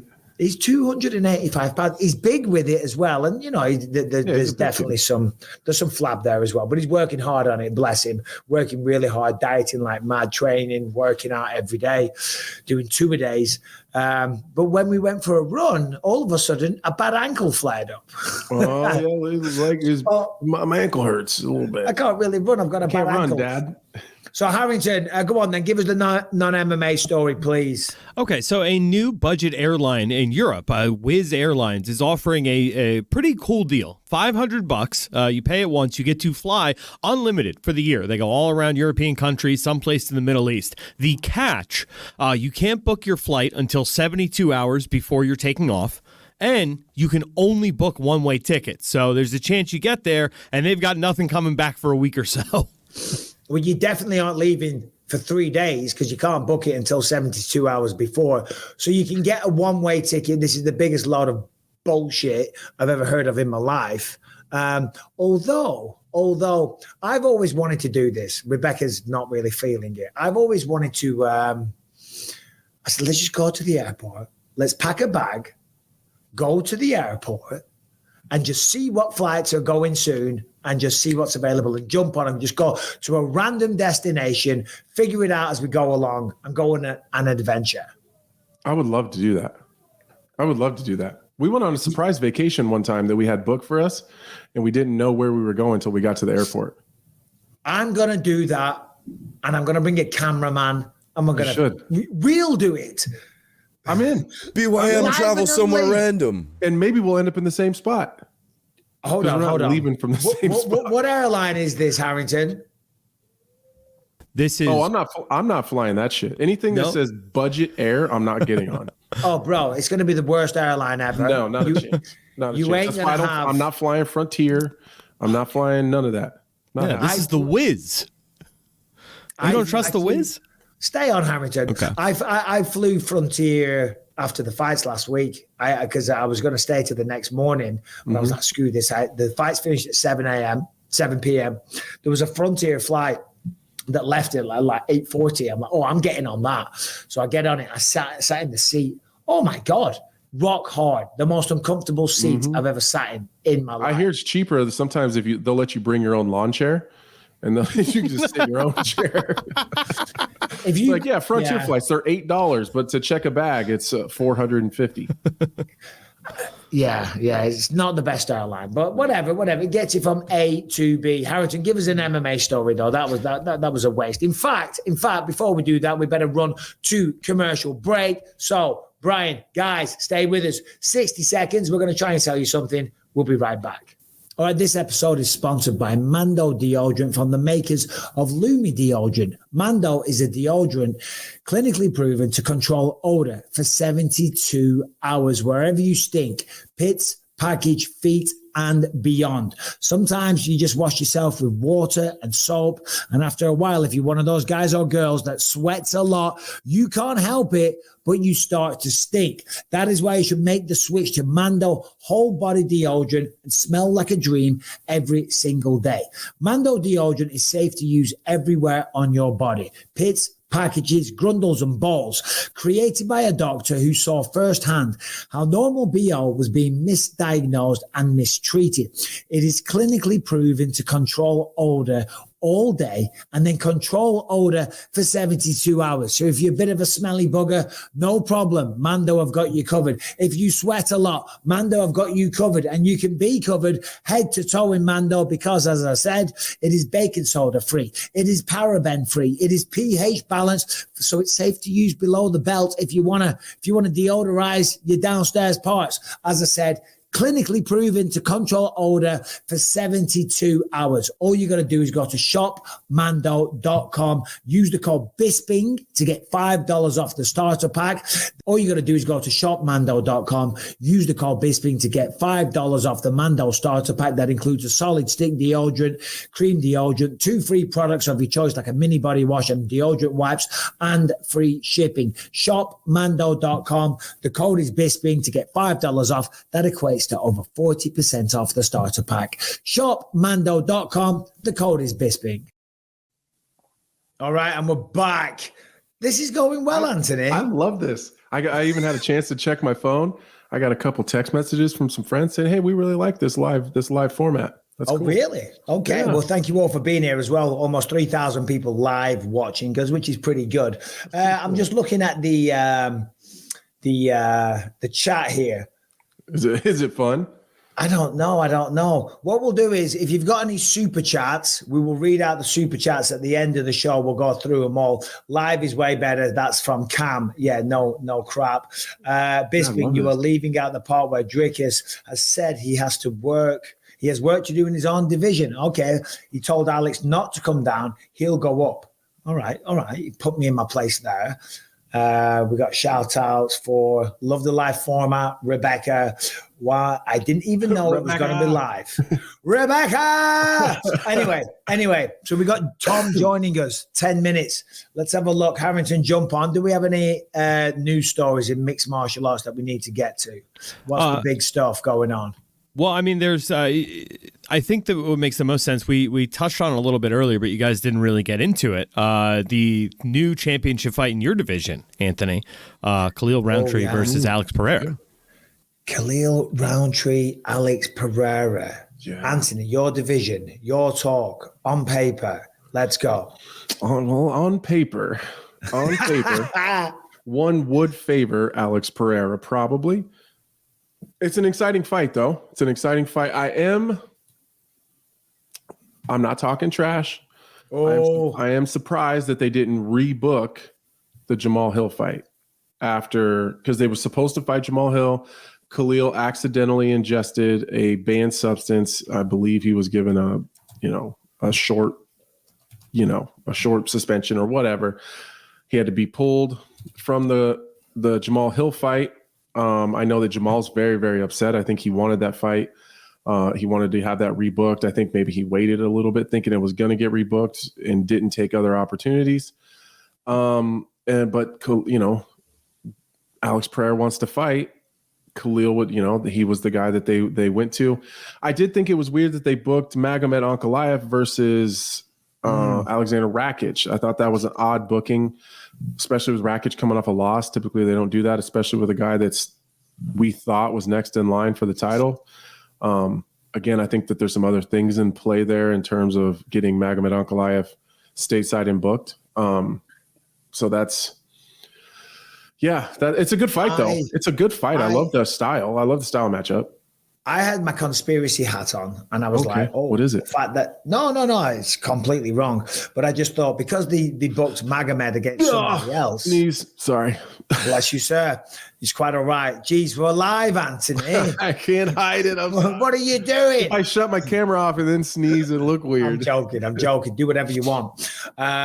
No, I thought because they booked Magomed versus Rakic, I thought, well, they must have something big and special planned for Pereira. And I thought, are they waiting to see if Izzy beats Dricus and they pull that one back? But obviously, that didn't happen. Anyway, you mentioned Jamal Hill there and Magomed Ankalaev, and they've both had something to say on this situation. First of all, let's have a look at Jamal Hill's tweet because he wasn't impressed with this at all. He said, I can't believe what I just saw announced. So a guy pulls out of a contender fight because of a failed drug test for banned substances and gets rewarded with a title shot. This is terrible for the sport and makes the rankings completely pointless. That was Jamal's take. And then Magomed Ankalaev, he went scorched earth on Alex Pereira. Did you not see this? Pull this one up, no. Brian. Yeah. He was like, oh yeah, he ain't mentioning my name. Do we have that footage? Do we have the tweet? I'll just fill a few seconds. Was it in the notes, Harrington? Brian's having a heart attack right now. He's like, his hair's on fire. His hair's on fire right now. If it said anything like he's not mentioning my name, Magomed Ankalaev should not be surprised by that at this point. I'm just going to Google it. We've got two producers in the background. There we go. We got the transition. He said Magomed Ankalaev reacts to Alex Pereira. Alex Pereira is the biggest chicken in the UFC. He calls out guys, middleweights, that's 40 pounds more than them. And he goes on, and there's some other there. He said, but he never mentions my name. Well, he used to be a middleweight not that long ago. Ankalaev also said, I'm going to knock him out in the second round. Yeah. What's your prediction early? Pereira versus Khalil. I mean, you've got to favor Alex Pereira in this matchup. I favor Alex Pereira. I think, if you really want me to get deep into the X's and O's, I think that recently Khalil has been giving up some distance and space when he's in there. He wants to counter and he's really fast. But I had a hard time kind of tracking him down and getting a beat on him, but Alex is way better than I am in terms of striking. So I think that if Khalil sits back and lets Pereira walk him down like he let me do, it's going to be tough. It's going to be really tough. But what about on paper? Well, on paper, Alex Pereira is a better striker. And neither one of them are going to offensively wrestle. So hey, listen, I'll tell you this, right? Yeah, sure. I kind of thought it would be Magomed Ankalaev, right? And he's going to fight Rakic. That's a great fight. I'm looking forward to that one. Fight. When he gets through Rakic, if Pereira's still the champ, if Khalil's still the champ, it's got to be Magomed Ankalaev next. Now, I'm sure that had something to do with the fact that Magomed did get a title fight against Jan Blachowicz. And it was, number one, it was a draw. Yeah. And it wasn't a good, entertaining fight. The crowd was booing like crazy. I was there live. I don't think that the brass was super happy about some of the things he said afterwards either. He seemed... What did he say? I don't remember. He was like, thought it was a bunch of conspiracies and he was getting robbed. And it just, nobody likes that. Nobody likes that. Well, if it doesn't go your way, you can't start pointing fingers at the organization. I mean, It's crazy that people still talk about fixed fights and this was, you know what I mean? It's like, that doesn't happen. Do you think they would... And this sounds like you're all going to call me bootlickers here, but do you think they're going to jeopardize the integrity of the entire organization just to get one guy a fight when there's cornermen, there's training partners, there's all the people in the gym, there's the managers. Someone's going to say something to somebody, and that's going to get out there. So the fixes and all the fighters can't even keep fight bookings quiet. No, they can't. They can't. Nothing. Everything gets. I mean, there's journalists with big noses out there that find this stuff out. You know what I mean? They are. You can't hide anything around here. You can't keep anything. Nothing. Nothing is a secret around here. Brian, were we trying to do a little insert there? Were we trying to do a Michael Bisping said it best? Give us one, and give us a bam, bam, bam, bam, bam. If you're an old school believer, you'll remember. Michael Bisping said it best. Michael Bisping said it best. Just once would have sufficed. Do we have a bam, bam, bam, bam, bam? I don't have that loaded up yet. Oh, God damn it. Back in the It's the first one, folks. We're trying. We're going to have more. Let us know in the chat what are the sound bites we need there for a little bit of interactions, a little bit of interludes. Talking of interactions, I had a little distraction yesterday. I watched an absolute shit show, a farce. What was it? Jake Paul, Mike Tyson. And I'm sorry, chat. I know you don't want to talk about this, and I'm not obsessed with Jake Paul, but they had a press conference yesterday. Did you see any of it? No. Oh, no. Dude. I heard there was one. It was the cringiest thing ever. And I seen some pushing, but that was it. Look at this. Hey, New York, shut the fuck up, New York. Hey, boo yourselves. Boo yourselves, New York. Hey, New York, New York, New York, you're just like Mike Tyson. You were good 20 years ago. Fuck you, New York. Fuck you. Dumbass Democratic City. Dumbass Democratic City. He just can't take it because normally he's got the YouTubers and then the kids and all those little influencers and stuff and that crowd kissing his ass. What'd you think of his shirt? Would you wear that shirt? No, never in a million years. And I wouldn't wear that beard. Can we get a still of Jake Paul on yesterday, Brian? He looked like, what is it? What are those people called? The Amish? Yeah. You know, the big beards? Yeah, the shirt. What are you? It's Prada, bro. What are you talking about? It's Prada. Yeah, it doesn't mean it looks good though. I know. That's my point. I'm being sarcastic. Yeah, he thinks, it's Prada. It doesn't matter what it looks like. No, it looks goddamn stupid. That's what it looks. It looks stupid. The earring looks stupid. The shades look stupid. I mean, I know the chains are in fashion. Have you ever been a gold chain type of guy? I'm a little bit of a necklace guy. Yeah. Yeah, but you're not a Bobby Green type. No, never like that. I think Bobby Green, but if Bobby Green showed up, King, sorry.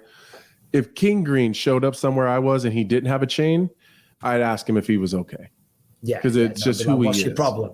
Yeah, what's going on? Are you okay? Yeah. So anyway, so Jake Paul yesterday, the Mike Tyson thing, it's hilarious because he's putting down Mike Tyson. Oh, New York, you're like what Mike Tyson was 20 years ago. Good. No, Mike Tyson wasn't good 20 years ago. 20 years ago, Mike Tyson had his last fight against Kevin McBride. Mm-hmm. And the footage in that fight is terrible. In the 6th round, he kind of gets pushed over and he's so exhausted. They stopped the fight because he can't get back to his feet. That was Mike Tyson 20 years ago. Mike Tyson was good 40 years ago, right? And Jake Paul crazy doesn't understand that you don't bring that up. Do you know what I mean? Keep that one to yourself. So Jake Paul was trying to mean mug the whole time. He was throwing it to Mike Tyson. And Ryan Clark, he was like the host. Yeah. He would ask Mike Tyson a question. And I don't like saying this, but Mike Tyson couldn't think of anything to say. And there was like 30 seconds of dead air where Mike Tyson was like, he's not always been a good talker. Bro, are you serious?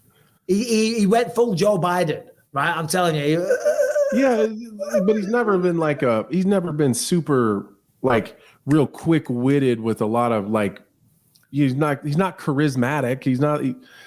He was only good because he said crazy shit because he was high on cocaine and talking about killing people. When he had a press conference for Lennox Lewis, he threatened to eat people's babies. And he also said some other stuff that will definitely get us thrown off YouTube that I'm not going to say. Don't say it. I'm not saying it. We can't get kicked off right when we start live again. First show, and if the show was. But what I'm saying is that it was definitely, for Mike Tyson, as you get older, you calm down. Right. And there's maybe, and I'll choose my words very respectfully, maybe a little bit of a cognitive decline getting older. You're not as sharp, you're not as quick-witted, you're not as invested, whatever the case may be. But also, people like to joke around about the term CTE and stuff like that. But he's been in combat sports since he was about 15 years old. That was a kind of fruity look there, just the little, what is that, Starbucks? No, my wife brought me a Scooter's coffee. Dude, you got to get one of these. Scooter's coffee. Do it. Just bite on that. Nibble on that straw again. You hate the straw thing, but how do you drink an iced coffee without a straw? Just do this with it as well. Like play with what's in there. Oh God, yeah, it's so good. No. Yeah. What does the chat think of that one? Oh. Look at this guy. Thank God, Tom, because we were going down a rabbit hole there. Shit was getting weird around here, Tom. You saved us. It was getting weird over here. Okay. Well, Tom, how do you feel about just show him what you were doing? Tom, how do you drink an iced coffee without a straw? Like when you go buy an iced coffee, how do you drink it without a straw? What do you mean without a straw? Would you just use a straw? Just like that? Like a man. And Tom, I know you're the champ, but you like a little drink here and there. If you were, for example, to get a Moscow Mule, to get a vodka tonic, whatever the case may be, would you hold the glass with a little tiny straw? No, mate. That's fruity. You can't be doing that. That's a bit. It makes my teeth cold, so I use a straw. No, you can't do it. He said no. Exactly. I rest my case. Tom, thank you very much for your time, mate. Always a pleasure to have you on here. Of course, we haven't spoke since your triumphant return to Manchester, UFC 304, Curtis Blades. I mean, could that have gone any better? Not really. No, I mean, I'm always, first and foremost for me, like the performance is very important. Like ultimately, I'm a mixed martial artist and I want to do my best at that. I mean, it was a bit messy, but it was very early in the fight, weren't it? We were still both finding our range by the time I caught him with the whatever I caught him with. But I mean, I would have liked it to be a little bit cleaner, but hey, I ain't complaining too much. You know what I mean? It wasn't perfect, but it was close. Yeah. So what have you been doing since? Have you been celebrating, or are you taking a little bit of time off, spending it with your family, or did you get right back at it? Nah, mate. But look, I've even got the headphones on now. I've just been for a run. Oh. I'm hungry, man. Like I had a little bit of time off. Went to Spain for a week. I've been chilling out a little bit, but mate, I'm trying to be the best heavyweight of all time, mate. And like when you're at the top, when you're like number one, it's the hardest to keep that position, in my opinion. So I'm like more hungry than ever. Yeah, no, of course you can't take it for granted, and we'll get to all the Jon Jones stuff in just a minute. But let's not shimmy past what you did in Manchester, mate, because that was phenomenal. There was a lot of pressure on you there. Curtis, rightly or wrongly, had a win over you. He was stylistically on paper supposed to be a dangerous matchup, and yeah, okay, you got clipped once or twice. But as my old boxing coach Mark Kinney used to always say, you don't go in the rain without getting wet. You don't go up against world-class opponents without getting clipped, But you took it like a man. You dropped him with the jab and you got the finish. And I spoke to you at the weigh-ins the day before, and we were talking about, your sleeping schedule and stuff like that. How was the sleep schedule? Because I saw what you said. You hardly slept, right? Oh, mate, I royally fucked it up, Really bad. Really bad. No, I thought honestly, by the time that the fight came around, I thought I had it like nailed on. Perfect. I was on US time successfully for over a week. And I've obviously fought in the US. I fought in a lot of different places in the world or different time zones. And usually for me, it takes a week, at least a week before I start feeling normal. So I gave myself like about 10 days where I was staying up till like 4 or 5 a.m. UK time, which was around the time I was going to be fighting. And honestly, I had it perfect. I started getting to the point where it was like 12, 1, 2 a.m. and I weren't even getting tired. Do you know what I mean? I was absolutely fine. And the night before, so the night of the weigh-ins, the night before the fight, I was like, right, this is great. It's almost like I'm fighting on Sunday. It's almost like usually I'll obviously fight around midnight Saturday night, but I was fighting around 5, 6 a.m. Sunday morning. So I was like, right, I'm going to go to bed regular time the night of the weigh-ins. Like the night before my fight, I'm going to go to bed regular time, like 12 o'clock. I'm going to wake up around 7, 8, breakfast, little workout maybe. And I was staying like in a different hotel that had like a sweet pool, sauna, jacuzzi, all that good stuff. So I was like, right, little workout, breakfast, and I'm going to just spend the day in bed sleeping. And I'm going to wake up and I'm going to feel amazing. So anyway, I did it. I did exactly what I planned. Woke up around 7, 8 o'clock, breakfast, did a little workout. I was feeling amazing, actually. Did a little swim, jacuzzi, little bit of a sauna. I didn't want to do too much, obviously, because I didn't want to be too tired. And then went back jacuzzi. Listen to this guy. Oh, God. Mate, I was feeling fantastic. Got back to the hotel, put my head on the pillow, and all of the negative thoughts just started running through my mind, as they do on fight day. Do you know what I mean? Thinking, I fought this guy before. Last time I fought him, I got injured. He's got a win over me. I've got to get it back.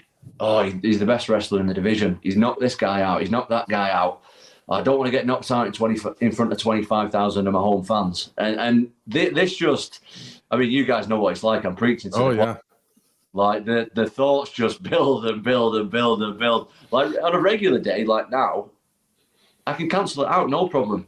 But when you've got that pressure on you and you're feeling like that, it's just like the slightest little thought can just set you off, and it just snowballs and snowballs. And I just ended up lying there for like 4 or 5 hours, not being able to sleep. And then, honestly, by the time I fought, so I fought around 6 a.m., 5:30, 6 a.m., I was awake for nearly 24 hours. That's crazy. Well, I'm really curious about this. I asked you this, I think, the week, during that fight week, but it's a hard question to answer when you're about to do it. But now that you've already been through it, what were you most worried about with Curtis Blaydes? Like, what was that one thing that would keep you up? In all honesty, every fight, I really don't want to get beat up in front of millions of people. I really don't want to. But in this particular circumstance, Curtis is just so experienced and mixes up his grappling and his stand-up so well that is what kept me up. In the heavyweight division, we're not as well-rounded as the guys in the other divisions, being honest. Like a flyweight, a bantamweight, whatever, like them guys are elite everywhere. In the heavyweight division, a lot of even the top guys are still a lot better at one thing than they are at another thing. On the contrary to that, Curtis Blaydes is fucking fantastic everywhere. So just me having to worry about a lot of different things, as opposed to usually I'm fighting one guy and I go, right, this is where he's good. Mm-hmm. This is where, like, for example, Pavlovich, very, very, very, very heavy hands, there's not a lot much that we've seen, at least, that he's really good at. So I had to worry about him steaming across the octagon at me, throwing absolute haymakers and knocking me unconscious. That's predominantly what I had to worry about with Pavlovich. Whereas with Curtis Blades, it was a whole, he's had so many fights and done so many good things in his different fights that the guy's really good everywhere. So I was worrying about all that. I mean, that's really honest of you, Tom, because, and without disrespecting the entire heavyweight division, I mean, you hit the nail on the head, right?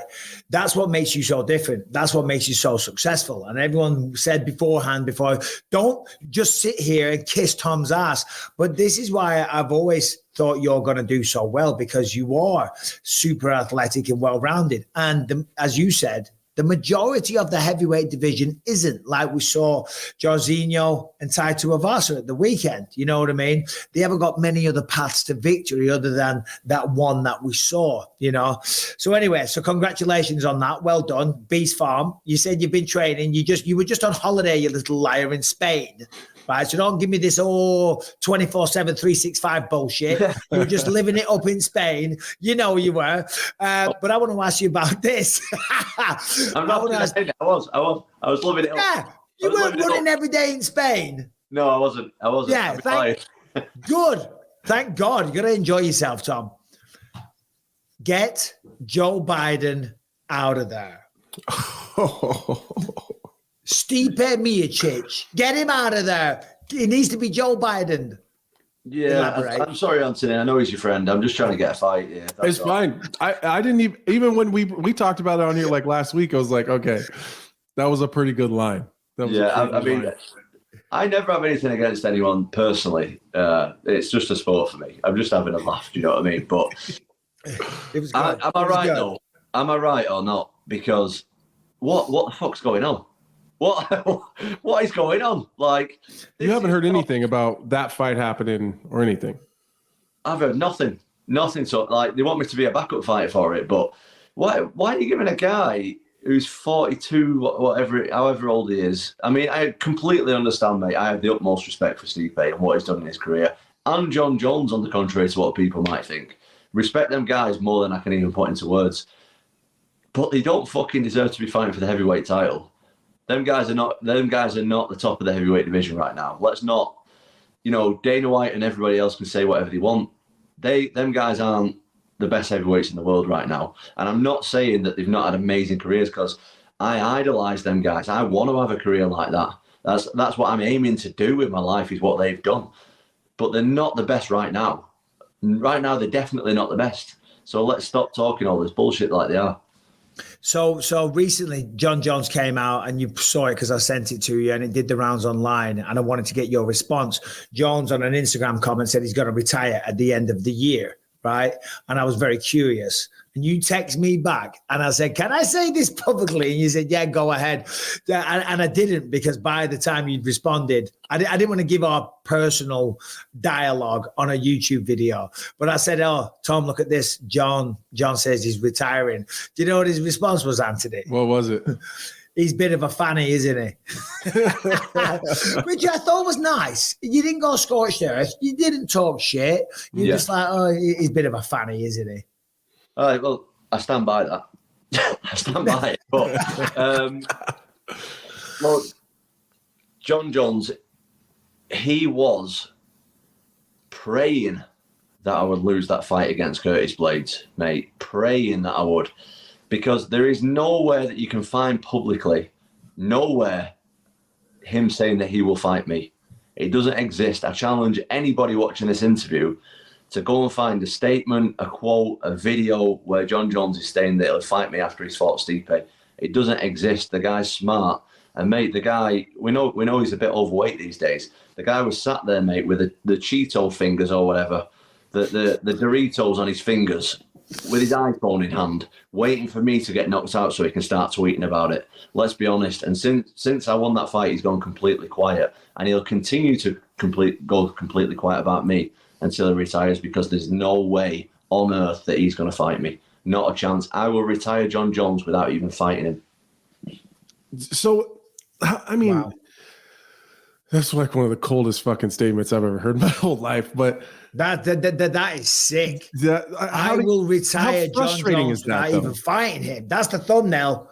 Go on. How frustrating is that? That's got to be the most goddamn frustrating thing in the world, because if he goes in and wins and then retires, of course, that's great for you because then you're immediately becoming the undisputed champion.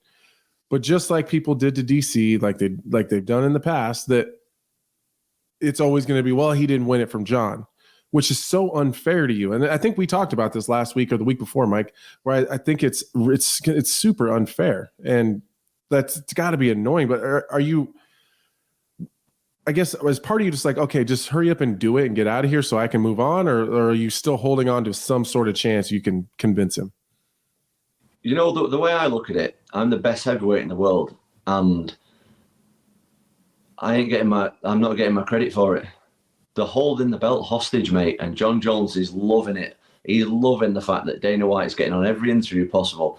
Freaking hell, you talk about something, you're talking about bantamweights, and Dana White flips it back and starts talking about how good Jon Jones is. I'm like, mate, if he's that good, let's fight. Like, I'm the number 1 heavyweight in the world right now.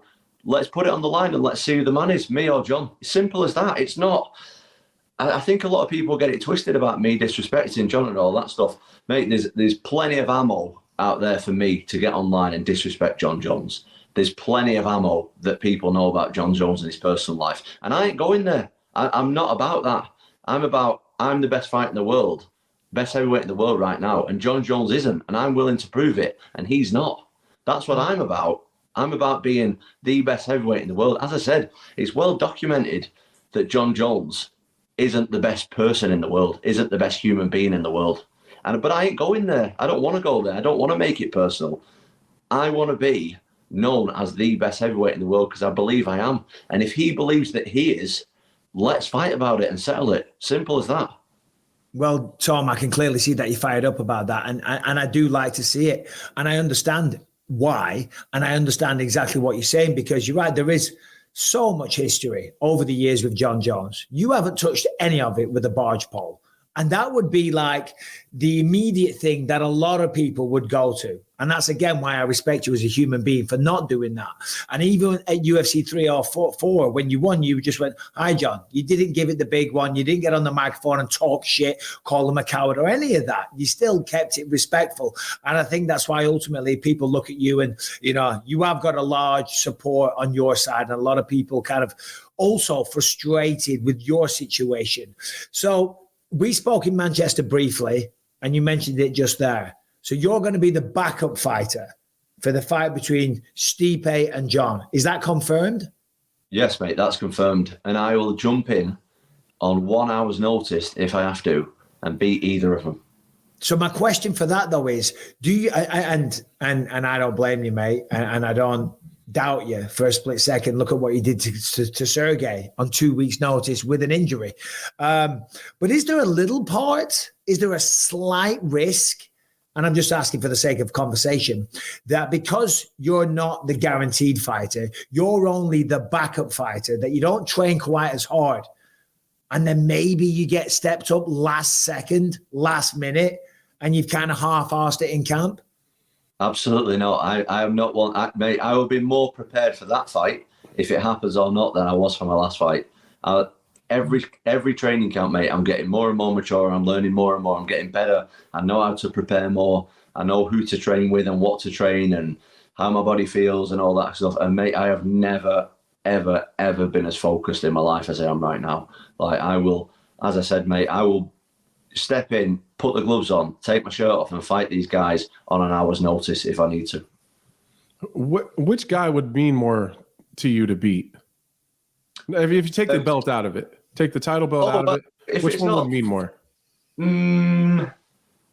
They're probably pretty equal in that respect. As I said before, them guys are what I'm trying to do with my life.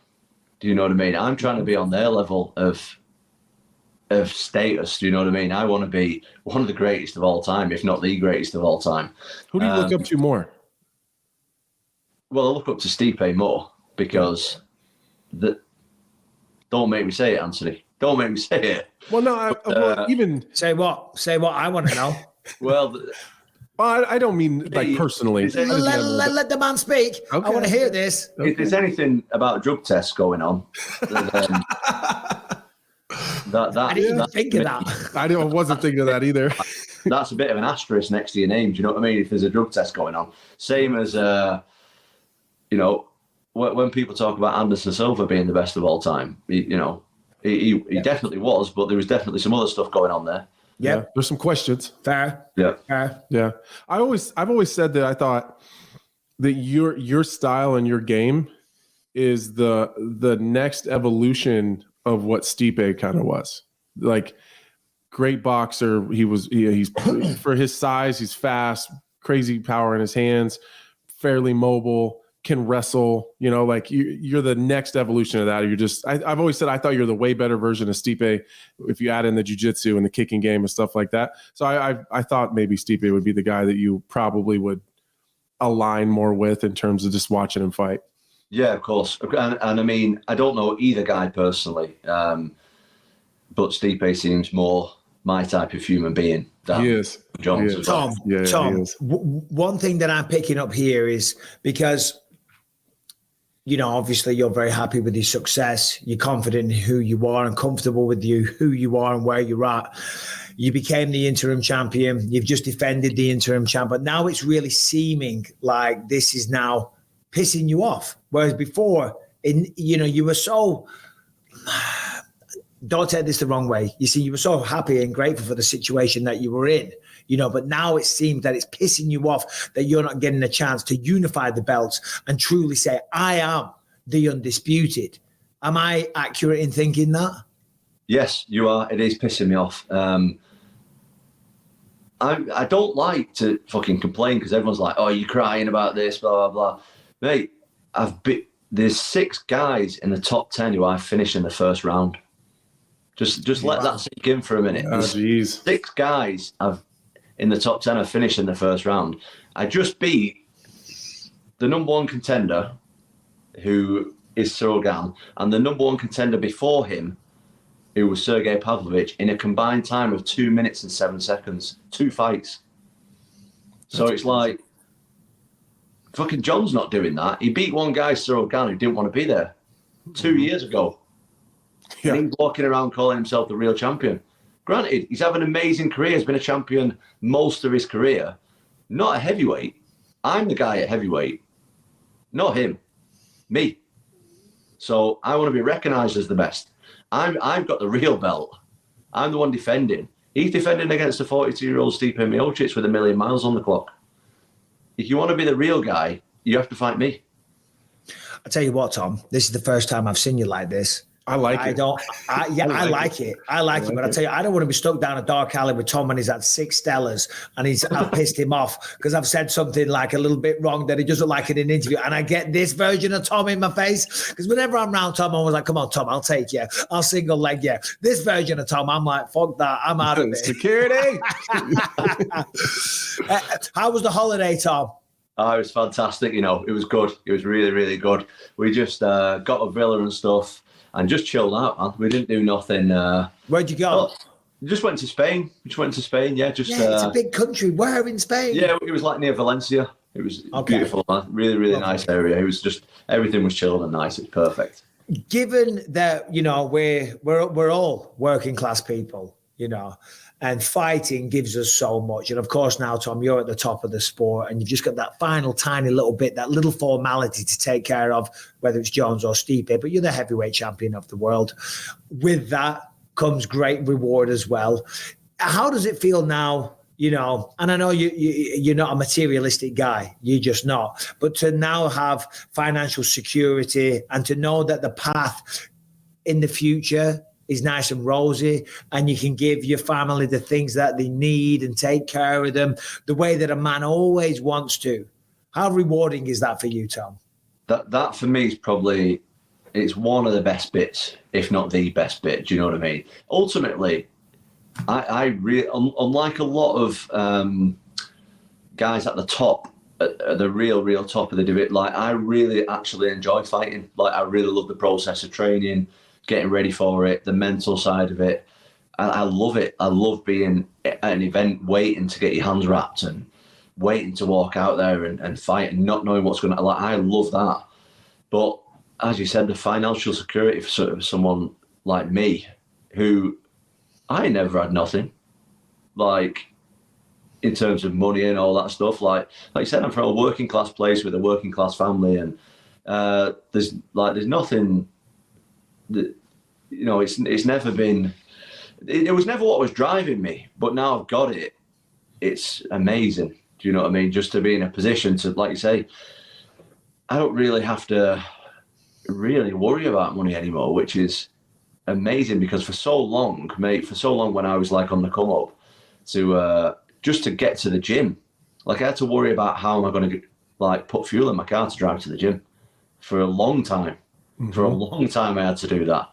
Even like when I was in the UFC, like first couple of fights in the UFC, I was still like worrying about, you know, am I going to pay my rent this month? And am I going to afford to put fuel in the car to go to the gym? And am I going to afford to, you know, eat healthy food?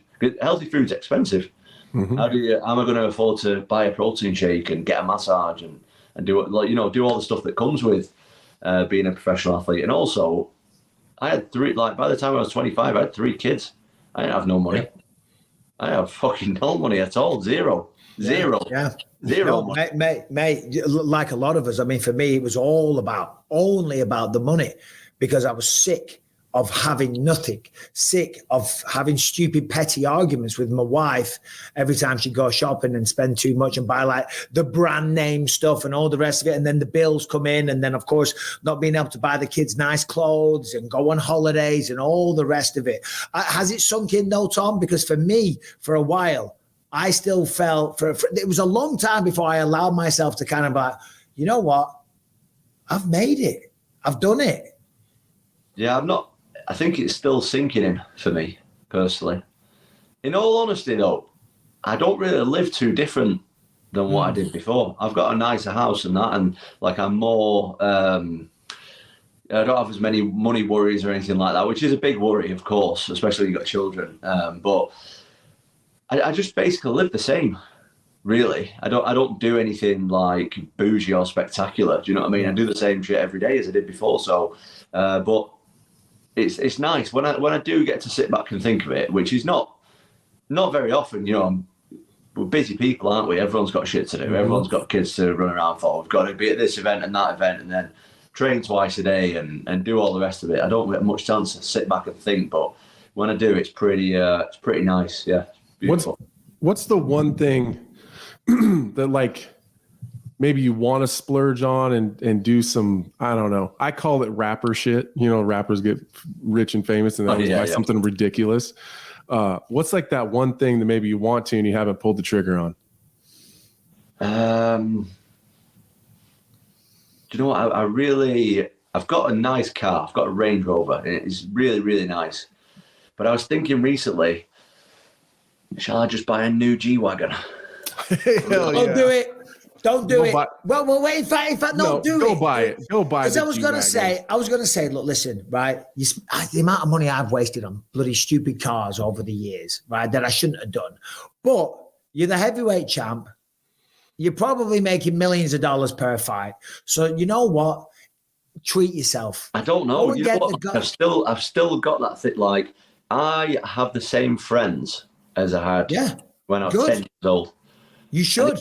If I started cruising about in like a pimped up Jeep, everyone would just be like, what a dickhead. What is he doing? That sounds just like my friend. You piece of shit. Get that stupid car out of here. No, dude. So I remember I had a training camp. I forget. Rampage Jackson came to Clitheroe with me, and we had to pick up the kids from primary school. So me, Rampage, and Czech Congo went to my local, and there's not a lot of black guys in Clitheroe, do you know what I mean?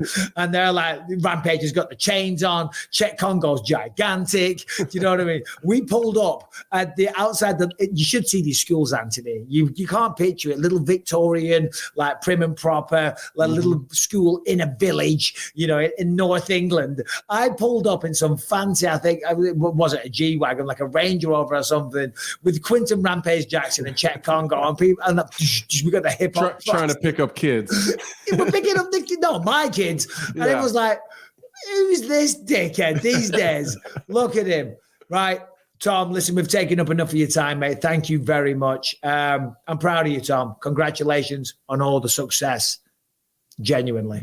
Thank you, gentlemen. Hope all goes well with the new show and stuff. I'll be tuning in as always.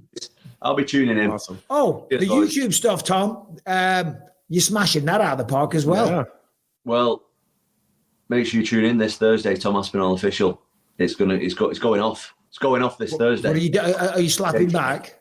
What is it? Okay. You just tune in, Mike, this Thursday, 8 p.m. UK time. Oh, wait. There we go. Get out of here. All right. Yeah. See you, Tom. What a guy. What a guy. Fired up, Tom. I like it. Hey, he was fired up big time. All right, we've been going for 2 hours. Can you believe it? Time flies when you're having fun.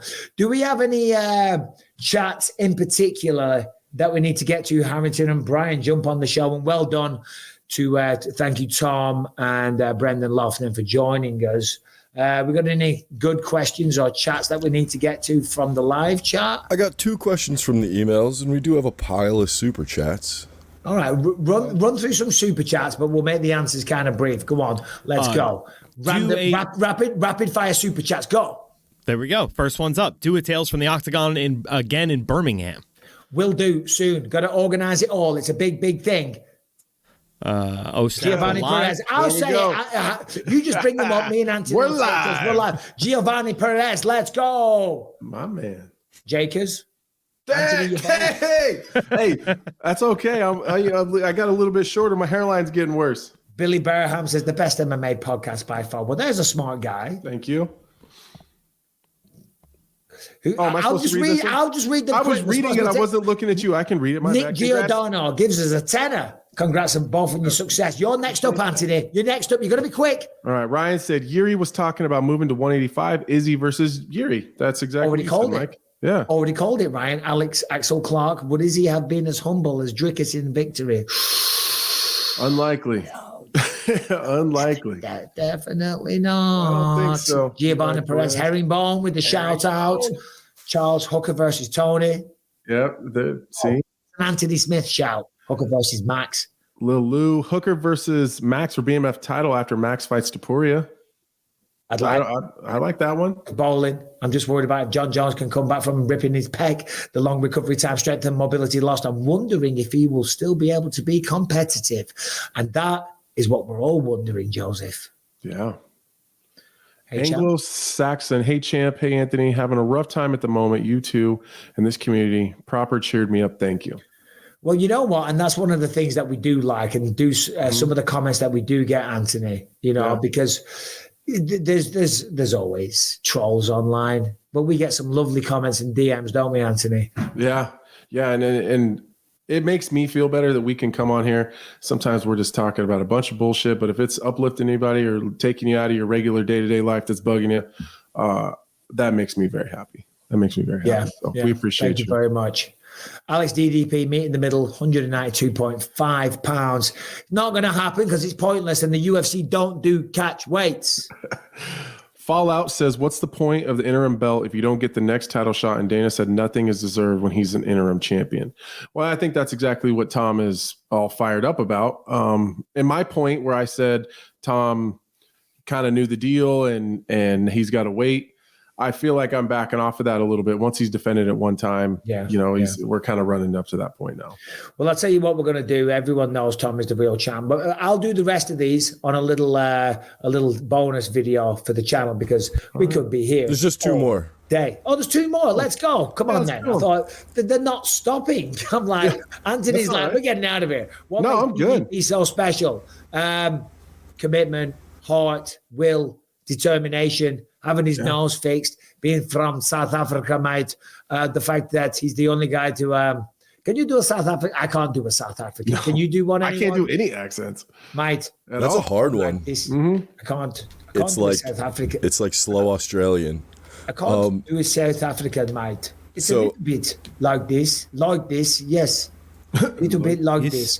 Can you just give Noah Brandt A shout out. He sent two of these $2 donations so he can get a shout out. No, Brant, you got your shout out. I can't do it. I can do it right now. No. This is number one bullshit. Anthony, do an accent. I want to hear you do it. I can't do any accents. I've tried. Do in English. I can't.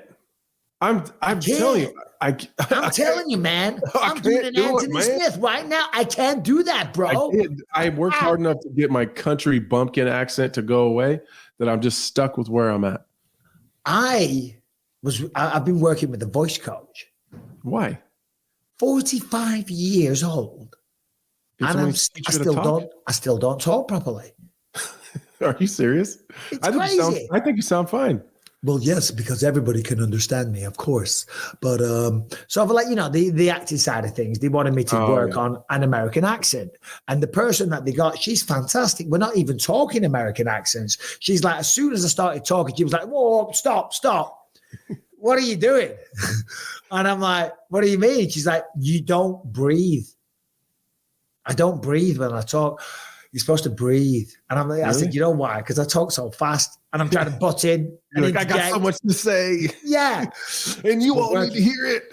I got to say it right now, this second. So I'm learning how to talk, Anthony. It's wild.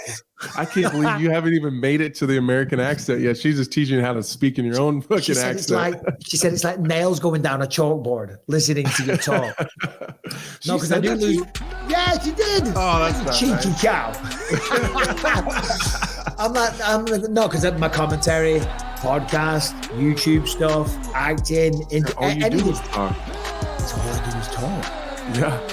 I got a voice coach. I'm getting bougie. Anyway, thank you all for being here for the first ever Believe You Me Live. Well done to Harrington and Brian. We will be back on Thursday. We have Sugar Sean O'Malley joining on Thursday's episode, as well as a bunch of other guests that are yet to be organized. But we appreciate you all for being here. Thank you very much. See you soon.